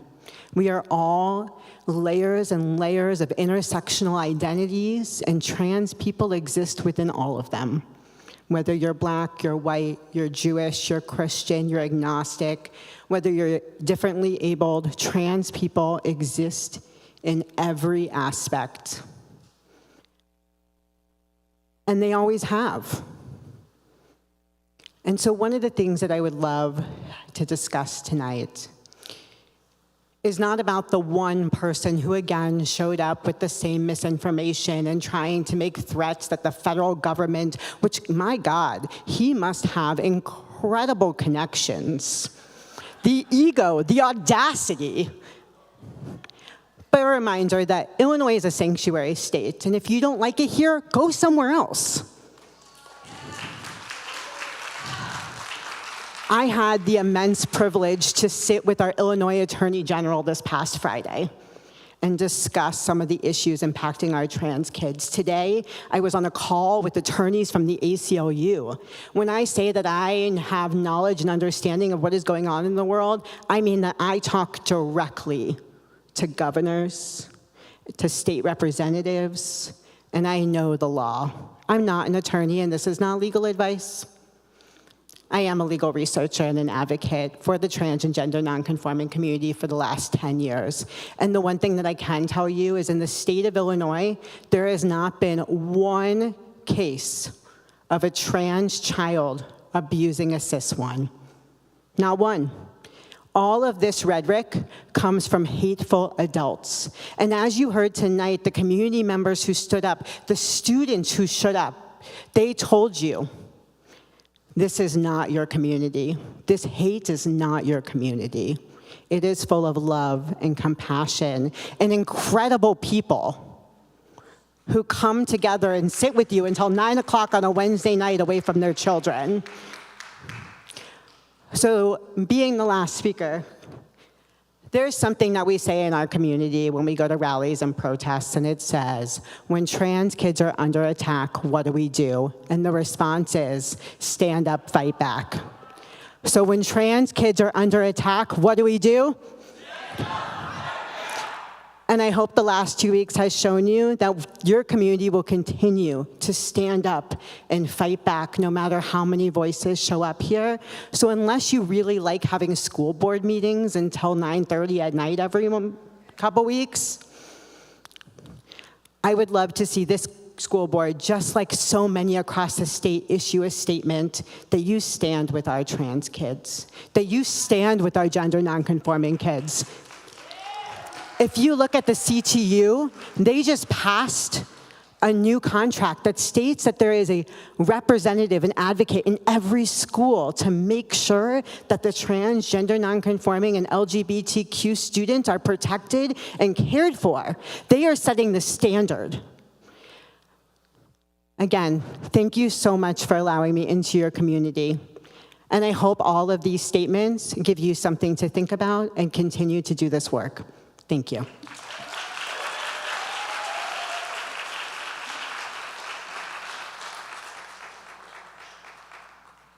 Hi there, please state your name, where you're from. Good evening. My name is Sean Salisbury. I've lived in the district for 41 years. My subject is taxes. As I've stated before, been here in front of the board a couple of times. I know we have a couple new members here on the board. And by the way, congratulations to all those that were reelected and elected for the first time onto the board. My total taxes for 2023, because 2024 hasn't been mailed out yet, was $17,087.82. The 365U portion of those taxes was $10,608.57. I don't live in a customized home. It's a Pulte development.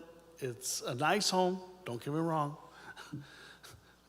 but it's not the Taj Mahal or a palace. And I feel like I'm paying taxes like it's a palace. My assessment is 11.14 for next year, which we'll get the final number obviously at the end of next week or shortly thereafter. That'll make my taxes $18,991.40, roughly $8.60 short of $19,000. And if Valley View doesn't change their math, if you will, and just the assessment goes in, it'll be $11,790.36. My understanding is that the district has $20,404 as the cost per student for the spend. I've got a half a student each and every year.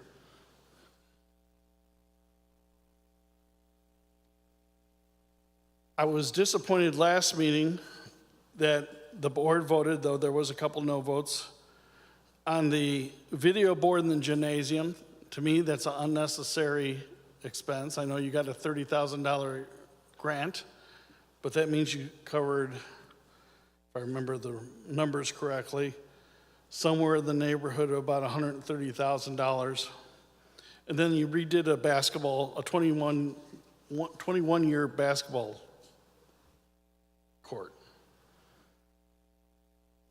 If I'm reading the report correctly from the Illinois School District Annual Fiscal Report for dated June 30th, 2024, on page 26, this district and long-term liabilities is $265,500,264. That's a lot of debt. If I'm wrong, please let me know. But that's on page 26 of your own report. I also noted, because I went back and did a little figuring, the district, trying to keep this for the district, if you will, the district upped my taxes from 21 to 22 by 9.68%. I'm talking about dollars that I wrote checks for. And 8.10 the last 2 years. Before that, it was all close to reasonable, 3.6, 4.03, 1.49, 4.13, 6.69, negative 0.8, 0.02, that was 19 and 20, 2.89, and then the last 2 years, the percentage has gone up dramatically.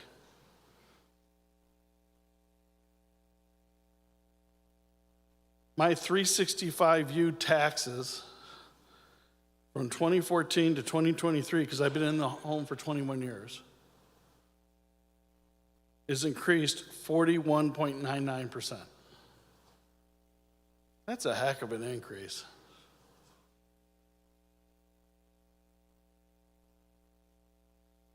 as I've pointed out to other boards and taxing bodies, I would like to challenge you to figure out a way to spend at least just what you spent this year. Maybe not increase your expenditure for things like video boards.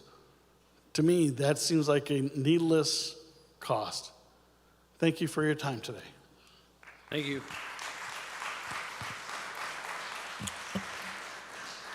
All right. Being no further speakers, we will move down the agenda. See, where do we leave off at here? Superintendent's update, information report, Dr. Wood. Actually, we're at 11.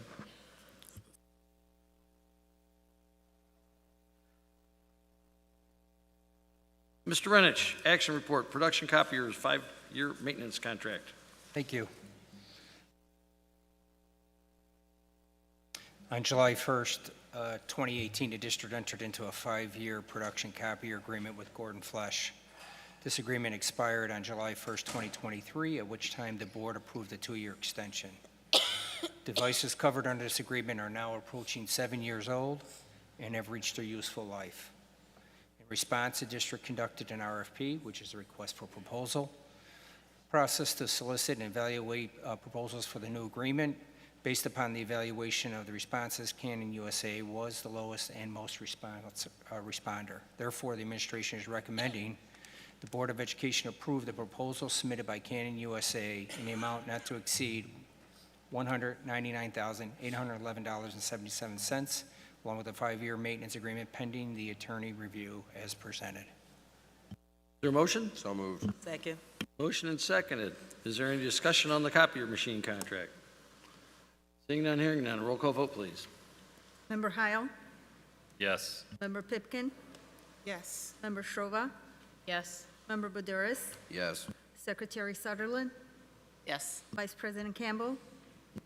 President Quigley? Yes. Bus lease agreement, Mr. Renich. District's 2020 bus lease for Midwest Transit Equipment for 63 buses is set to expire on June 30th, 2025. Planning is underway to renew the lease and will continue to prioritize student safety. The new fleet will include key safety and operational features such as 3-point seatbelts, two-way radio communication, GPS tracking, and a comprehensive audio-visual coverage, including front-forward cameras. Additionally, special ed buses will be equipped with air conditioning. The district plans to depreciate the new lease over a 5-year period, with the portion of depreciation eligible for state reimbursement. So the administration is recommending that the Board of Education approve Resolution 2536 for a 5-year bus lease pending attorney review as presented. Is there a motion? So moved. Motion and second. Is there any discussion? One question, just regarding the leases that existed before and then the new ones that will come. What is the approximately change in pricing for those leases, may I ask? I'd have to go back and take a look. We have several leases to look that up and review those leases, and if I can provide an update to the board via the communication, but I don't have that number in front of me, what prior leases are and what the total amounts are right now, so. May I ask another question? It's the same, similar, but just, would you say there's a substantial change just from what you researched earlier? Was there a substantial change, or it was relatively minimal? Well, I did provide you with the per bus cost that we had on our last lease, but I'd have to look and see how many of those buses in the passenger size and what that lease consisted of and what that really means. So I tried to provide it in a per bus term, and you can see that we only spent $2,000 or $3,000 more per bus. So from that standpoint in review, not much has changed from that lease, but it could change based on the number of that we purchased and the size of the buses. I appreciate it, thank you. And from what you provided me, you did show that for those similar types of leases, there was less than a $5,000 change overall. So I appreciate that. You're welcome. All right. No further questions. Roll call vote, please. Member Buduris? Yes. Member Shova? Yes. Member Heil, Yes. Member Pipkin, Yes. Secretary Sutherland, Yes. Vice President Campbell, Yes. President Quigley. Yes. Moving down the agenda, Wilco fixed asset donation. Thank you. This year, the district purchased a replacement vehicle for the nutritional services, which is used to delivery of products. The administration would like to donate the replacement vehicle to Wilco for their auto service education program, something we've done in the past. This vehicle has reached its useful life and it has diminutive value. The vehicle being proposed to be donated is listed in your board packet and contains the year, make, model, and mileage. I worked with the district's attorney to develop a vehicle sales agreement, which is also included in your packet. So the administration is recommending that the Board of Education approve this vehicle sales agreement for the one vehicle to Wilco as presented. So moved. We have a motion. Is there a second? Motion and seconded. Roll call vote, please. Member Buderis, Yes. Member Strova, Yes. Member Heil, Yes. Member Pipkin, Yes. Secretary Sutherland, Yes. Vice President Campbell, Yes. President Quigley. Yes. All right, moving down the agenda as we hopscotch back. Superintendent's information, no, wait a minute. Dr. Polson, I don't want to leave you out. Diligent Community Update, Board Doc Software. Yes, Diligent Community is an electronic platform that is replacing Board Docs, which is being sunset, and the administration is respectfully seeking your approval on this item as presented. So moved. We have a motion? Motion and seconded. Is there any discussion? Seeing none, hearing none, roll call vote, please. Member Heil, Yes. Member Strova, Yes. Member Pipkin, Yes. Member Buderis, Yes. Secretary Sutherland, Yes. Vice President Campbell, Yes. President Quigley. Yes. All right, assisted technology iPads. Yes, information was presented at the last board meeting regarding the purchase of hardware and software for iPads to support our students that have unique needs for communication, and we are respectfully seeking your approval on this item as presented as well. We have a motion? Second. Motion and seconded. Is there any discussion? Roll call vote, please. Member Buderis, Yes. Member Heil, Yes. Member Strova, Yes. Member Pipkin, Yes. Secretary Sutherland, Yes. Vice President Campbell, Yes. President Quigley. Yes. All right, now superintendent's information reports. Dr. Wood. All right, thank you, Board President Quigley. I know you're so excited to get to my update. Just a running reminder that 2025-26 enrollment is open for all students. You can seek out additional information and next steps using a link that's there. And just a reminder, you can enroll now and wait until July to pay your fees. Spirit Week was a phenomenal success, and I just want to recognize our student board ambassadors, giving them a round of applause for bringing some positivity to our district.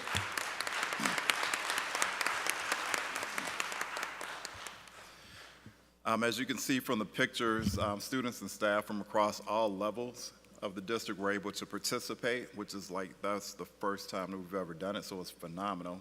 It was a nice touch for our ambassadors to attend school sites, to connect with students and staff, and here you can all see representation for Sports Day and Cultural Heritage Day. Some additional announcements. We'd like to congratulate Jane Addams Middle School mathletes for winning this year's district middle school annual mathematics competition. They did a phenomenal job, and students are always quite excited to express their academic side. So congrats to Jane Addams.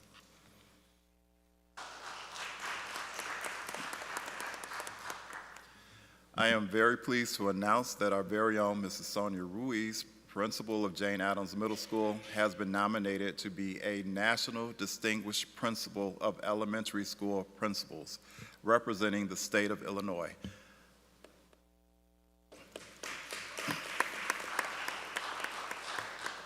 She, along with 49 other school leaders will go to Washington, D.C. to be formally recognized. This is a huge accomplishment, and for Mrs. Ruiz specifically, and also an honor to our district, and I know she will represent us well. And of those, one of those 50 will be recognized as the National Administrator of the Year, so she's in the running for that. So let's keep our fingers crossed for that. And the final picture is the Village of Romeoville hosts an annual Arbor Day poster contest, and this is the third year that a student at R.C. Hill Elementary School won the contest. And you can see, clap for that. Mayor Noak likes to come out and, as typical, they plant a tree in memory of, just in recognition of our Arbor Day. So I would just like to say specifically kudos to third place winner Paisley Peters, second place Mia Thomas, and our first place student who is MJ, and this is a very interesting last name, Piwowarzik. I'm hoping that's correct. If not, I'll say it again at a later time. But congrats to MJ for his first place win, and special thanks to Mayor Noak for keeping our schools and community green via the annual tree planting event. Important upcoming dates: April 30th and May 14th are early release days. Monday, May 12th is our next board meeting, and May 26th, schools close Memorial Day. I want to remind everyone, and it's hard to believe that we are at this point already, but hey, we're going to finish strong. And some additional upcoming dates: high school graduation, Sunday, May 18th.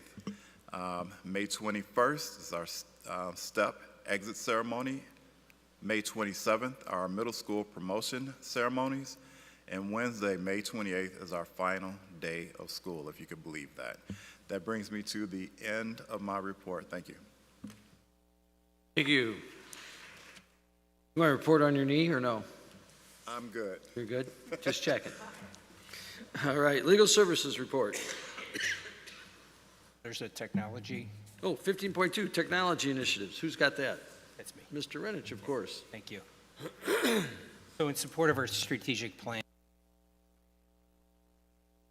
the department has created a 4-year plan for device replenishment to support staff, students, and our district's infrastructure. We do this every year.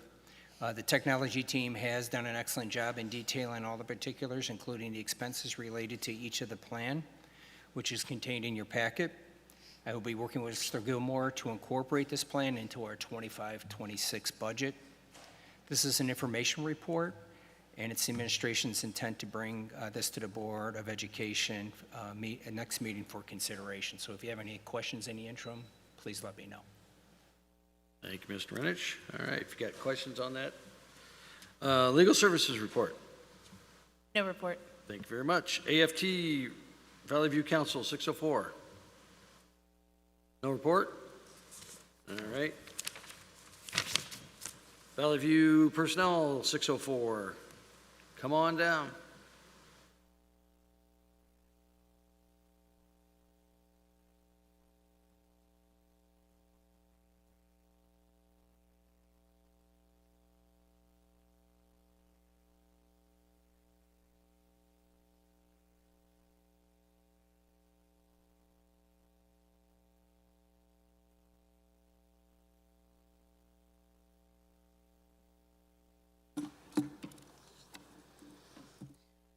Good evening, Superintendent Dr. Wood, Senior Administration, and school board members.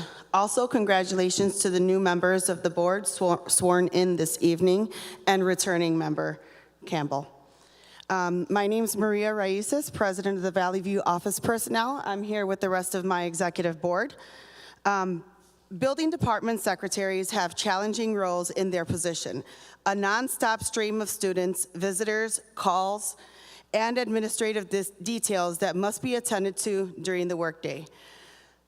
Successful school secretaries, like our amazing retirees and promoted ladies, possess good organization skills, strong knowledge of office operations, excellent computer application and software skills, solid administrative and communication skills, leadership, problem-solving, and decision-making skills. If you've had the privilege of working with any of these secretaries that possess some of these skills, you can appreciate how difficult it is to see them move on. I'd like to congratulate Beth N., I could never pronounce her last name right, over at RHS, and Carmen Maldonado at Early Childhood Center on their promotions to Executive Secretary. On behalf of the Valley View office personnel, congratulations and best of luck. Collectively, our retirees have served a lifetime, approximately 90 years amongst the 5 of them. Carrie Jewell, Bolingbrook High School since September of 2003. Carol C. at Oakview since October of 2004. Jackie Dupre at Pioneer since December of 2005. Lori Dick at Transportation since August of 2011. Denise Trombetta at Woodview since February of 2012. On behalf of the Valley View office personnel, please join me in congratulating and celebrating our retirees for 2025 as we count down the last few days of the school year. Wishing you a peaceful, healthy, and happy retirement life ahead. Your loyalty, commitment, and service is greatly appreciated. Thank you and good evening. Thank you. Valley View Transportation, anyone? Apparently no report, all right. Old business before the board. Any new business before the board? Any freedom of information requests? Mr. Blaney is not here this evening, but those are on our website, and Mr. Blaney is your point of contact for that. Any announcements by the board? From my right, Ms. Campbell? Vice President Campbell. Just welcoming our new school board members. Just glad to be able to have more members to come and serve with us as we serve the community. Any from my left? Basically the same thing. I want to say again, thank you to the outgoing 2 board members, Debbie Sikora and Vic Sack, for all their service and dedication to the community, and to welcome our new board members and returning of our now Vice President of the school board. So thank you, and I look forward to working with all of you.